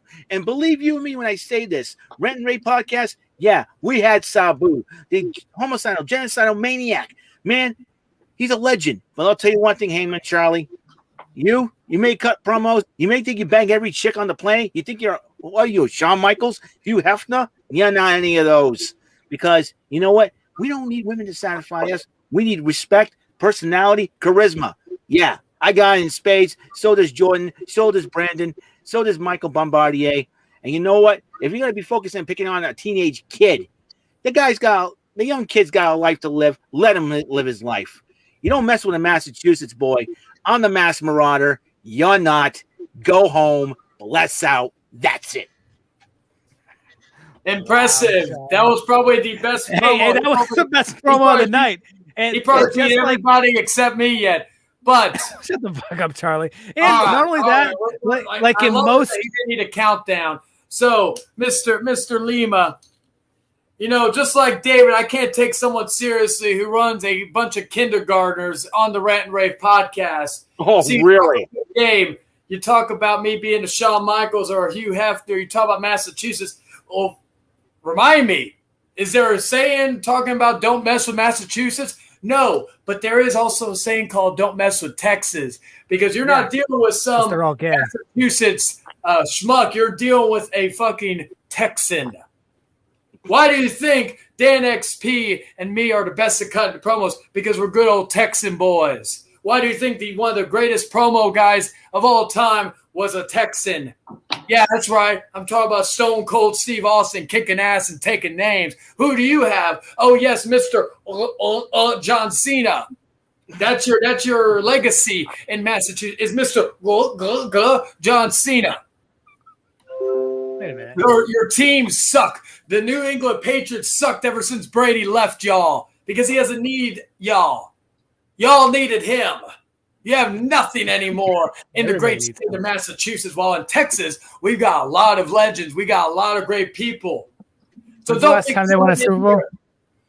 Hey, Tom, I'm talking. I don't remember when they won a Super Bowl. I've already buried you. I've buried every single one of them. Here's sports dominant, son. Murder the Red Sox. But the fact is that, yeah, y'all won a Super Bowl, but it wasn't because of y'all. It was because of Tom Brady, the greatest football player, the greatest quarterback of all time. If you don't like that, well, you can suck a big fat dick. Wait, how many points did Tom Brady score against the Rams? My girl and I are going to have a great orgy. We're not just gonna. You are special, Eric. We're not just gonna. I'm not just gonna bang you on your gravesite. We're gonna have an orgy. We're gonna have so much sweat come and squirt all over your gravesite. It's gonna look like a. Is this a promo or Mr. Marshmallow from Ghostbusters? This is OnlyFans trailer. This is his OnlyFans trailer. Bullseye. So the fact is, Eric, you had a good promo. I'll give you that. The fact James Harden left your team. King of promos. And consider this once again another burial, and once again, like the rant and rave, I'll give you this, Eric. You have more balls than Brandon and Jordan, which are apparently ballless. But it doesn't matter because, like Brandon and Jordan would have been if they came in here, you've suffered another loss. Rant and rave, Hangman, Outcast, mic drop. Y'all done. I'm out of here. Charlie sucks. Charlie, you fucking suck. We lost viewers. Charlie sucks. You heard that? You heard that? You heard that? Charlie sucks. You heard that? Exactly. Exactly. 20 years sports dominance in Massachusetts. And then over one guy, your team didn't have nothing until Brady came in. The Red Sox aren't even the most talked about team anymore. Yeah. Are we still doing the promo? I'm taking domination. Moving on to Jester now. Ooh! Ooh! Ooh! Jonathan say Spurs suck since Tim Burton retired. I more hate the Spurs. Tim Burton, Tim Duncan, son. Get the names right, son. Tim Duncan. I'm gonna go get some Tim water. Burton, he's the director of freaking Batman '89. Yes, idiot. Tim Duncan.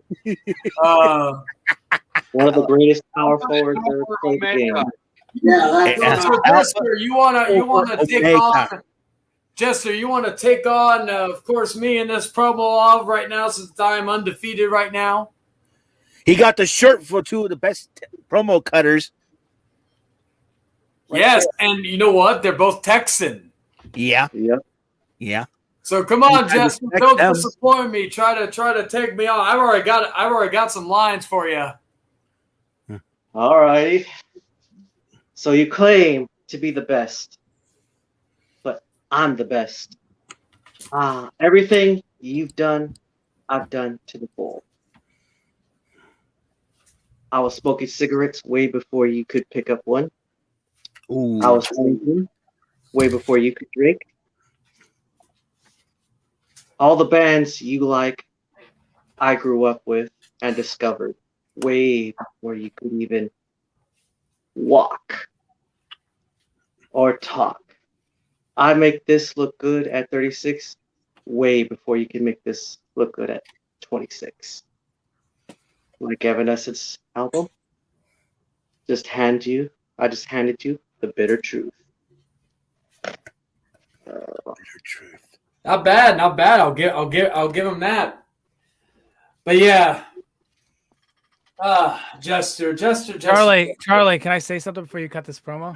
Yes, as long as you don't interrupt me while I'm doing a promo again, you schmuck. Anyway. You say that Tom Brady, the Patriots haven't been but Jonathan Hanna makes a good point. San Antonio Spurs haven't been shit since Tim Duncan left. Huh. Interesting, right? Isn't it funny how that works? Yeah. To be honest, Texas hasn't been shit. Other than what they're good at they're good at baseball, but what the fuck else they do? Yes. Well, last time the Rangers made it to the World Series, what, 2012? 2012. Been quite a long time, Charlie. I mean, almost 10 years. Yeah. You guys going to harp we on have that? more sports legends, as I said, in Massachusetts, or in Texas. Wait. Yeah. What time? Well, yeah, because your fucking state's the size of fucking the entire East. Didn't the Boston Red Sox get rid of Jeff Bagwell? It doesn't matter. And the Astros ended up picking him. Doesn't matter. Yeah. It doesn't matter now. The Red Sox right now, it doesn't matter. The Red Sox are fucking killing it. Yeah. Doesn't we just won 8-1 over Oakland. Over Oakland. Yeah. All these fucking people last year. All these fucking people last year flapping their mouths. Hey, I'm not talking, Charlie. I'm talking. I know your ADD can't handle this. But listen. All those people talked fucking shit about the Red Sox last year, and now the fucking Red Sox are killing it because, like I said last year, it doesn't fucking matter. The Red Sox are like the fucking whack-a-mole of baseball. Like you never know. Like they're just like one time they don't pop up, and then boom, all of a sudden there they are. Like they suck one year, and then the thing is still, Tom, the Red Sox are going to do one thing that Jordan does every Thursday night: choke. Nah, they don't choke every time. When's the last time they choked in the World Series? 80s? 86, but that Kirk was over in 04. But the Yankees choked big time. Yeah. When's the last time? So it's been quite a long time since the Red Sox choked. So I could be concerned about Texas, less about the Red Sox. When's the last time the Texas Rangers won the World Series?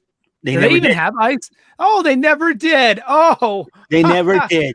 They never did. Cardinals beat them. Wow, they never did. Interesting. What a great note. When's the last time the Texans won the Super Bowl? They never did. Whoa! In Texas? The Texans? Every time the Texans have. The Cowboys, no, the Texans. Every time the Texans play the Patriots, the Patriots. Every time the Texans play the Patriots fuck them. Every time. The only team fucking worse than David fucks his chair. So again, I just don't talk about New England sports because we have one team. You guys have so many fucking teams. There's a reason why Texas focuses on high school because all their other teams suck. Ooh, 20 years dominance, 2000 to 2019. We were dominant. Right. So you guys keep watching your high school shit, and you can keep talking your high school promo. I mean, hey, Texas A&M is still one of the best football teams. Oh yeah, yeah, they're all like fucking 20. Good job. Yeah, they're all children. Okay. Anyway, back to the main event. Now we got the sideshow taken out. Sideshow, oh boy. Charlie, you're sideshow Bob himself. Sideshow Bob on crack. All right, Jester. You talk about how you did things way before I did, but let's not forget. I make fun of Jordan talking about how he copies my look or copies my mannerisms, which he does. But you, of all people, copy this flowing hair. You try to be me because you know I look more like Corey Taylor than your monkey ass. You copy a lot of things I do in terms of you take my lines like Jordan. Let's be real here, Jester. You are the second version of me. And to be honest, I'll give you this much. You're a better dollar store version of me than Jordan is. So the fact is that you did all these things before me.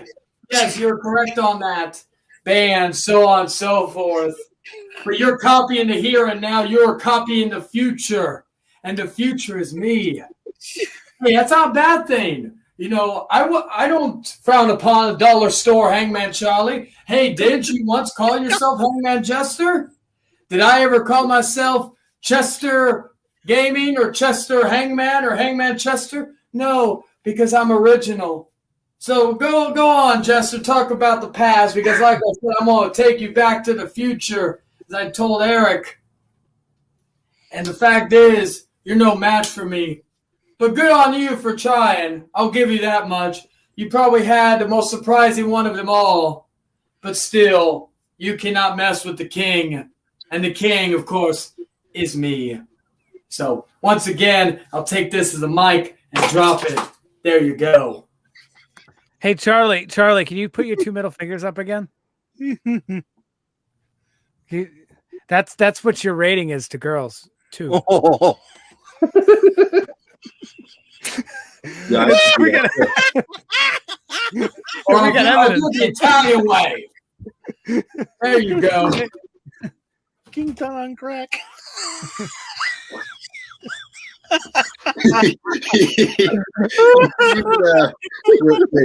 Wait! Did you just say that he's unoriginal? Got a bird's nest for a head. Charlie, your hair! I swear! Charlie's hair throughout the stream becomes crazier and crazier. We open the stream and his hair is like fine. And then I don't know what the hell happens to him. I don't know what the fuck happens to his hair. Like it's like it goes fucking crazy. Hey. Let's be real here, Tom. This hair it's like it slowly starts to fry itself. This hair tries to get out of the stream than any of you put together. Oh my god! I don't need to get a wig. Put together. You're gonna talk about put together, and you look at your head. Your head's the furthest thing for put together. I don't need to put on a Sideshow Bob wig. I am Sideshow Bob when I make love to a woman. I don't need to dress up. I just put everything on and just like, booyah! Okay, so yes, I am undefeated in the promo house. You all should feel blessed that you had the opportunity to come one-on-one against the great one. This is good. Brandon still has 40 minutes because we're going until the 10:20 mark. Brandon still has 40 minutes to come in here and take it like a man. When this stream is done, is it okay if I do like an edit video on this? Okay, share my screen. Share my screen real quick. Okay, because I have an idea. There's Charlie Long, everybody.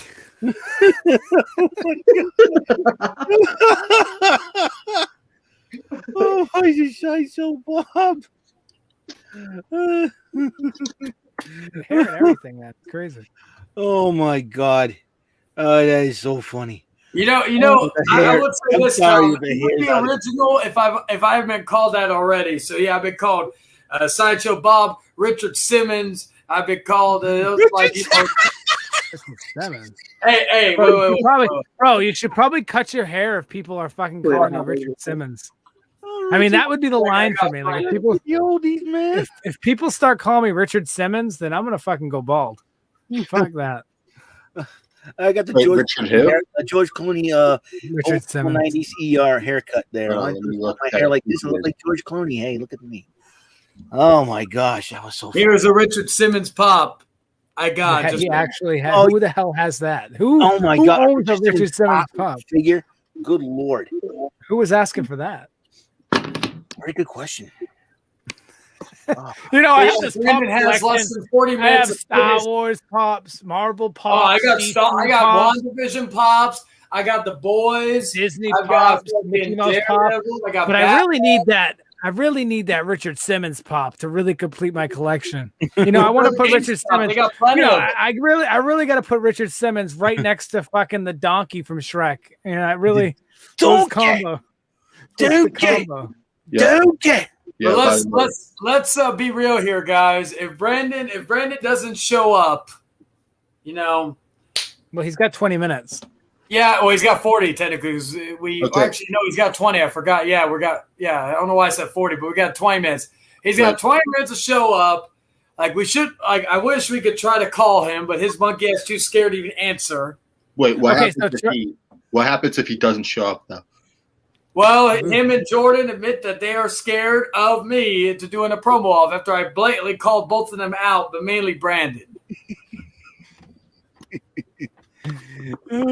Brandon probably can't come in here after my girl called him Brandon Ballsack Martin. So I will probably, that's probably why he won't show up. No, because he can't. We can't get the image of his head now looking like a old person's ball sack out of our head. So whenever you look at Brandon Martin's head now, it looked like think of a old, decrepit old man's nutsack, and that is Brandon Martin. Wow. Oh yeah. By the way, Charlie, you know everything he's saying. By the way, Charlie, you know those title cards in It's Always Sunny in Philadelphia? Yes. Yeah, I made one. Oh yeah. Yeah. Hey, Charlie. Tricky. Charlie, I'll give you. You know what, Charlie? We're gonna go you. I'm screen sharing. I'm gonna give you another chance to redeem yourself. I'm gonna see if I can get another girl to rate you. There. I'm gonna see if I can get another girl to rate you. There we go. That's the exact fact. What do you think? Oh shit! I accidentally removed Jester. Sorry, Jester. I'm gonna search and see if it works this time. I wish I could, play the music, but I couldn't due to copyright reasons. Yeah. I just had issues with copyright, so yeah, we try to avoid that like the plague. Yeah. Oh my god, I can't find it. Oh my goodness. All right, that's not working. We're not doing that. And we're gonna it's gonna be single. Too bad Brandon could be on here so we can see it. We got a girl. Does Brandon look like a nutsack? Here we go with the nutsack thing. I don't really know where. Hey, blame my girl for that. That's gonna be my new name for every time. Like Jordan has layman's legit, poor man's legit, the queer Jordan Little, and now Brandon has a nickname, Brandon Ballsack Martin. Oh my god! Enough with that shit. I'm like, Jesus Christ. Who say that? Who's Brandon? Hey, I'm actually we're done with our stream, so I'm on both this stream, and I'm on the Brandon StreamYard. Really? Yeah. I didn't know I pulled that off. I'm like Rick Rude now. Charlie, I'm gonna have to ask a guy. Charlie, I'm gonna have to ask a guy because I can't find any girls. Ooh. I'm gonna have to ask a guy. And the next guy that pops up, I'm asking. Yeah, can't we get Jordan in here to do that? Oh wow, Jordan, he's called you out. Wait, we're gonna first face. I just came on to just do that crazy promo to tell you how good I can. Brandon and Jordan are still backstage. I knew it. They were scared. I knew they couldn't handle anything. No, they're being smart, unlike me. Hey, what's up? No, they're being there. Can I ask you a question? Derek has balls. Is David on the stream still? Jordan, can you hear me? Yeah, I can hear you. No, the person doesn't want to talk, so we have to next this one. I can only talk to people that talk because half the entertainment is if they talk. Yeah, can you ring Jordan to see how fuckable he is as a gay guy? Oh, come on. Jonathan in the chat says that Charlie is obsessed with Jordan. LOL. I agree, John. It's actually the opposite. Jordan has been obsessed with me. Jordan doesn't talk to you, but Jordan doesn't talk to you as much.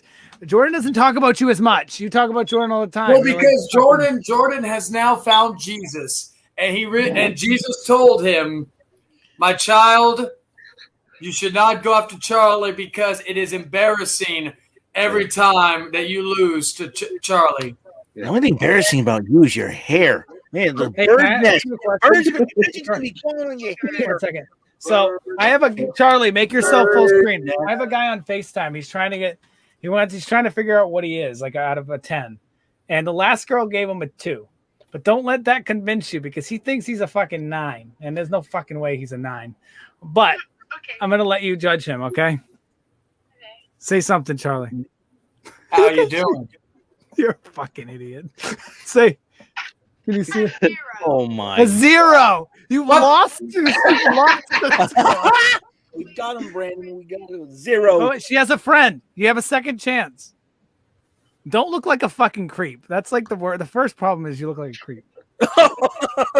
Great static on crack. He looks like King Thunder. He's real. He's a little weird, but he's real. He's ugly. You don't even get a score.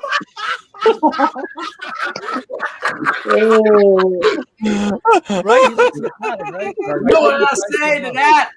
And that beard, right? It's like fucking. Like, what the fuck? What is up with the beard? I mean, that's a great question. Why? Like, why don't you just shave it?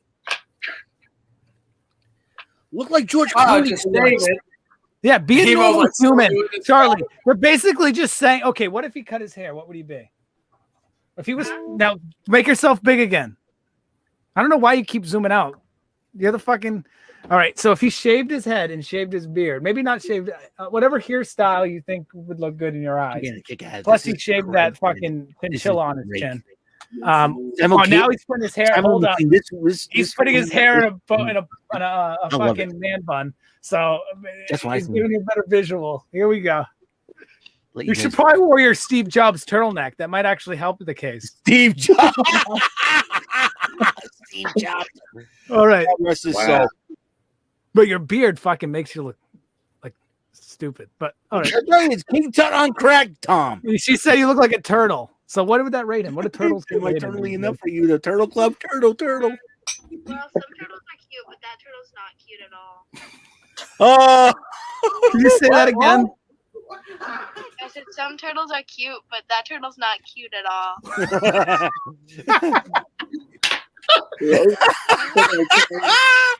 All right, thank you guys. I appreciate it. I love it. Wow, Oh my god. Charlie, so I'm not ugly. how you roast these people. Mario do not even want to roast these people. I have a moral code, and I did say fuck these two cunts, but y'all didn't hear me. Oh my god. I think those two ladies must be saying Charlie is so ugly as a turtle. Now Mario wouldn't want to stomp on him. I'm gonna start having the girls rate me too. So that way at the end of the week we can tally up our scores. Because right now you got a 2 because none of them rate. One girl said you were straight ugly. Okay, the other girl gave you a 0. Well, sorry to interrupt, Tricky, but technically David has a higher score than you. So technically David is beating you in the scoring system right now. I didn't hear any fucking girl about me. What are you talking about? Oh, David got I'm a 6. a fucking 9. I don't give a shit what any of these bimbos say. No. Gozy got a 6. Gozy's beating you. Wait. Yes, I want to say David got nothing. I got a. Wait, you're saying that David is beating me? No, you didn't get a rating. No. Gozy is above me, and I'm above David. At least I'm above David. I can live with that. Shit. But yes, I'm a fucking 9.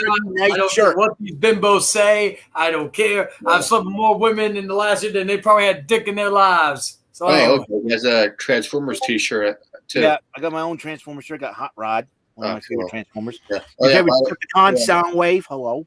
Oh yeah. By the way, what do you guys think about my badass katana? There you go. Sliced and diced and making ginsu out of fruit. Yeah, I actually brought this for Christmas back in 2017 because I actually want to make movies in it, but that didn't happen. So, that cool looking sword there, Tricky. Cool looking sword. Yeah. All right, we got 10 minutes. I'm just gonna do it one more. We probably don't have time to do it again, but I'll just in the background. I'll look if I find somebody. Okay. If I have to ask a guy, I'm actually curious on a guy's perspective. Dude, on for a second. All right. Well, since Brandon ain't gonna show up, I'm gonna take victory right now in Jordan. Once again, for probably the final time, your winner of the promo off. The undefeated, the undeniable, the unmatched. Hey, can I ask you a question? Oh, this is the fake. It's not real. All right, the undeniable, the unbeatable Hangman Charlie. You all should feel blessed. And who said, oh yeah. Emo said Jordan has Jesus and Charlie has Satan. Well, I'm atheist. I used to be Satanist years ago. That's why I did Girl on the Grave in the cemetery. But yeah, so anyway. Dude, for a second there, I thought there was a fucking mouse in my bedroom. Oh, no. Oh, no. Oh, no. That's Jordan's favorite. Mouse. Here I come to save the day. Okay. But here's Jordan. Oh, no. Hey, everybody. I'm J-Man the J, and I'm a queer. Oh, my God. I love some big, fat, juicy cocks. Yeah, but... This is why Jordan can't compete with me. Yeah. Yeah, I wonder what the girls on Omegle have to say about me. I bet you $5 they're gonna say I look like shit. Next guy I see. They probably say the same thing about Hey, me. can I ask you a question? Of course, man. Okay, awesome. So, are you straight or gay? That doesn't matter the answer. I'm just curious. You're straight? Straight. Okay, he's straight. So I'm going to ask you to judge a guy. He's straight too, but we can't find any girls on Omegle, so we're going to have to settle with a guy. So I'll give you his track record here is not so great. The first girl gave him a 2. If I accepted this offer, it's gonna make me gay. No, it won't. Guys, I'll ask the chat. I'll ask the chat. He's into girls, so don't worry about it. And I'll ask the guy, everyone in here, if he agrees to such a rating system, does that make him gay? No, it's just a rating. He's like, yeah, it's just a rating. It's just a rating. Okay, what you streaming on Twitch? I'm streaming on YouTube, but YouTube. Just send me the name. It is the Hangman Outcast. Hangman Outcast. We're live right now. But just send the name. Type the name on chat here, so I can just copy paste it. Well, are you gonna rate them? Because we really need the rating is the most important thing right now. Yeah, I will. No, he won't. He's not going to do it, Charlie. So I'm going to take that as a 0. So you're still at like a 2. But maybe if you let your hair down, maybe he'll think you're a girl, and maybe we can like get like a rating out of this. One of these guys is Charlie. Okay, Charlie, go full screen. Go full screen, Charlie. Try to look like a girl. Try to look like a girl as much as you can. Fuck, bro. What the hell? No, let's try to look like a girl.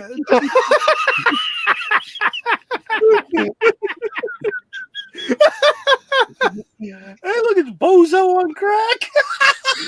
Bozo on crack. Yeah, he's a 0. Fucking, I'll just say it for you. That was the worst I've ever seen. Oh my god! Thank you for that. Oh my god! I can't look at Charlie's hair and not laugh. I'm sorry. Screw you all! I hate you all. We go he got zapped by lightning. Tom, you promised me. You promised me you would have Eric make fun of my hair. You promised me. That was actually funny. I can't. Sorry, Charlie, but I look at your hair and I can't stop laughing. Oh, bro, you got like a 2. Everyone called you a 0. That guy was like, he couldn't even keep a straight face when he saw you. Because I was supposed to be laughing. All right, gentlemen. I think that's a good time for us to, call it a night as I go cry myself to sleep. This was fun. Oh yes, it was everything that I wanted in this 1 year special. We had some seriousness, we had some shenanigans, and we had one of the best interviews we've ever done. That'll top any of Rat and Rave's interviews. Do you think that top? Do you think our interview was better than any Rat and Rave episode we ever did? I think our entire show as a whole, from beginning to end, was better than anything Rat and Rave's ever put on. Yeah, I agree too. Rat and Rave sucks a big fat juicy cock They had Sabu, but I guarantee you we're gonna win in the ratings. Give me one. We will win. We will win in the ratings this week. To know that we're about done. So with that being said, guys, thank you all for that. We are going to have fun next week, torturing David with Amigo next week, and most likely myself. If you want to join in on Amigo, of course, the only place to do it, because Rave. If you want to be judged on your looks, come to the Outcast. We got so many girls lined up to judge you. If you want a PC, politically correct, pussified show, well, go check out the Rant and Rave podcast every Thursday. But if you want a real man show, if you want a show that you can sit down, watch with your girlfriend, be like, tell your girl, be like, what do you want to do tonight, baby? And she's like, I want to watch the Hangman Outcast. Like, you know where to find us. So with that being said, guys, make sure to like this video. Thank you to everybody who was chatting it up tonight, having a good time. Leave a comment down below if you missed your opportunity to chat. Share this to friends and family. Most importantly, guys, subscribe and hit that notification bell so you never miss an episode. What's going to happen next week? Who knows? We got some guests hopefully planned out in the next couple. Hopefully, well, time out. We're not the guests that we were going to have last week can't be here due to what I messaged you about. They remember? Yeah. I'm just saying. Okay. So there's nobody booked. There's nobody booked next week, so we can do a full. We can plan. We can talk behind the scenes on what we're going to do. The Omegle thing is definitely a strong possibility because I think it was a hit. I want you to clip the Omegle section, just like the ones that you think are funny, and upload them.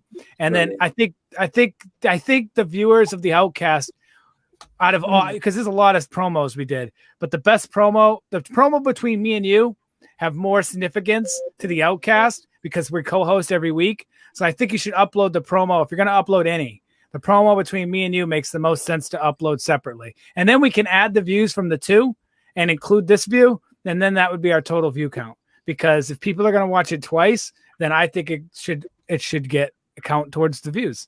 But you got to, what do you think? No, I agree. We're gonna do that because we already got the Raven rant at the beginning. That's going to count. That's already at 49 views. So we're already going to be ahead. Now, I will say this, Tom. We got to stay in because Jordan will be coming in after we go off the air. So just let you know, Tom. Okay. I don't know if he wants anybody else to stay, but we'll find out when Jordan comes in. Anyway, so with that, I already sent a message to him to come on in because we're about to end it. So with that being said, guys. Thank you so much for watching. Like I said, subscribe, turn on notifications so you never miss an episode. And make sure to check out my review of Spiral this coming Monday night. And then, of course, another episode of Hangman Outcast where the streak will continue because if we win this week, we only need one more win.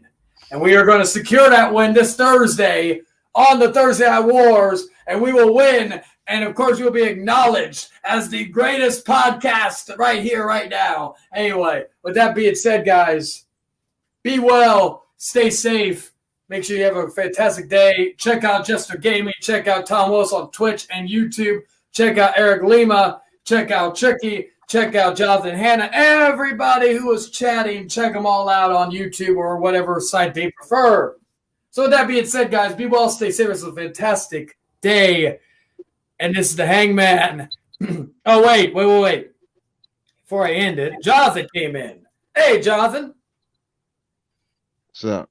Check out Jonathan Hanna, too. Jonathan, you want to say something before we sign off? Yeah, go check out my channel. Y'all know the business around my channel. I talk about Dragon Ball and all that on my channel. Oh, yeah. I would like to say one more thing before we sign off, too. Go ahead, Tricky. So, yeah, I just would like to say that I am thinking about changing my username sometime soon. Just getting rid of the Tricky name, just get rid of that. And the main reason for that, not because it's shit, but mainly it's because, well, I actually am planning to start a Newgrounds account just to show off my artwork or anything. But then I realized that there's a popular game on that site that's actually called Tricky. So that name has been taken. So I decided to I've been trying to come up with a new name so that way people won't think that I am plagiarizing. So if you guys have any ideas for some new usernames, some new cool ones, just hit me up at Tricky Dark Friday 10. That's all I can say about that. All right. So with that being said, guys, be well, stay safe. It's a fantastic day, or night in this case. And this is the Hangman signing off. Take care, guys.